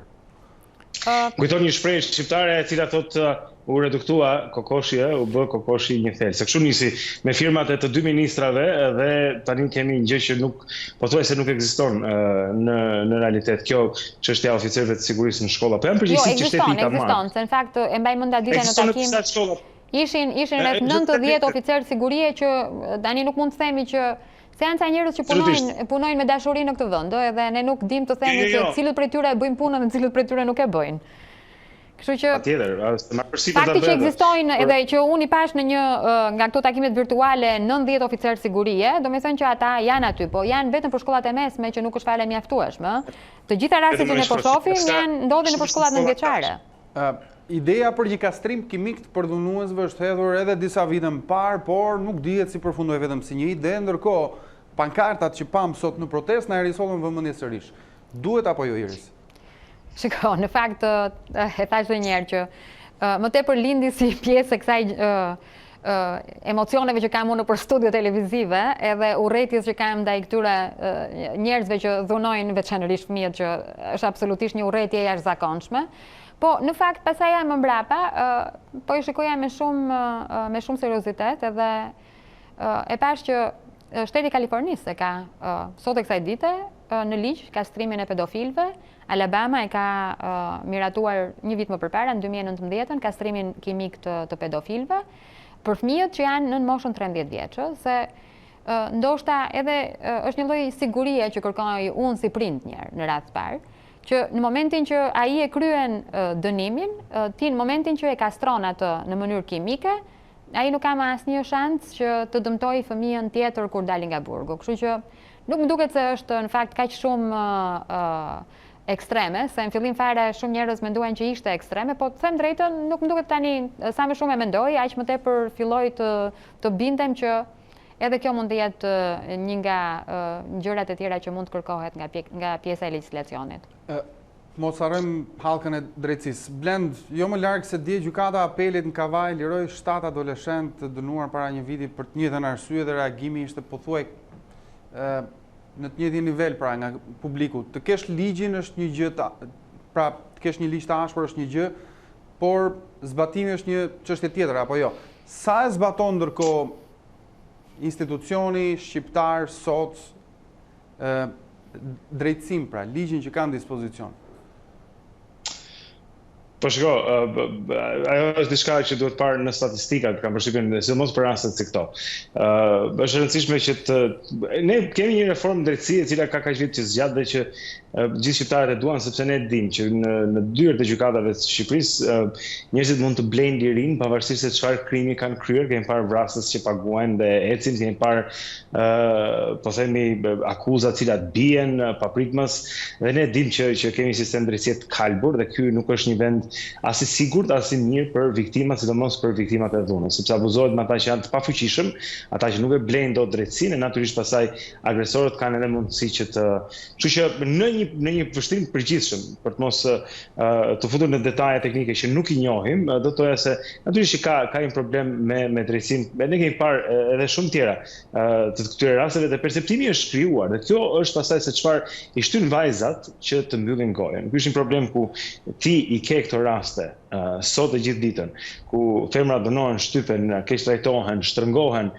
jo vetëm në seks, po edhe në një lloj të stilit jetesës, në të bërë gjërave që nuk duan që ti të bëjnë, etj. Dhe ato nuk ndjejnë se janë të sigurta mjaftueshëm për të folur. Nuk ndjejnë se nëse do të flasin nuk do të etiketohen me fjalën k apo me fjalën tjetër dhe do të jetë me aq. Kështu që ne kemi krijuar një klimë ku femra është më mirë ta qepi. Dhe ky është një problem i cili natyrisht shkon tek institucionet.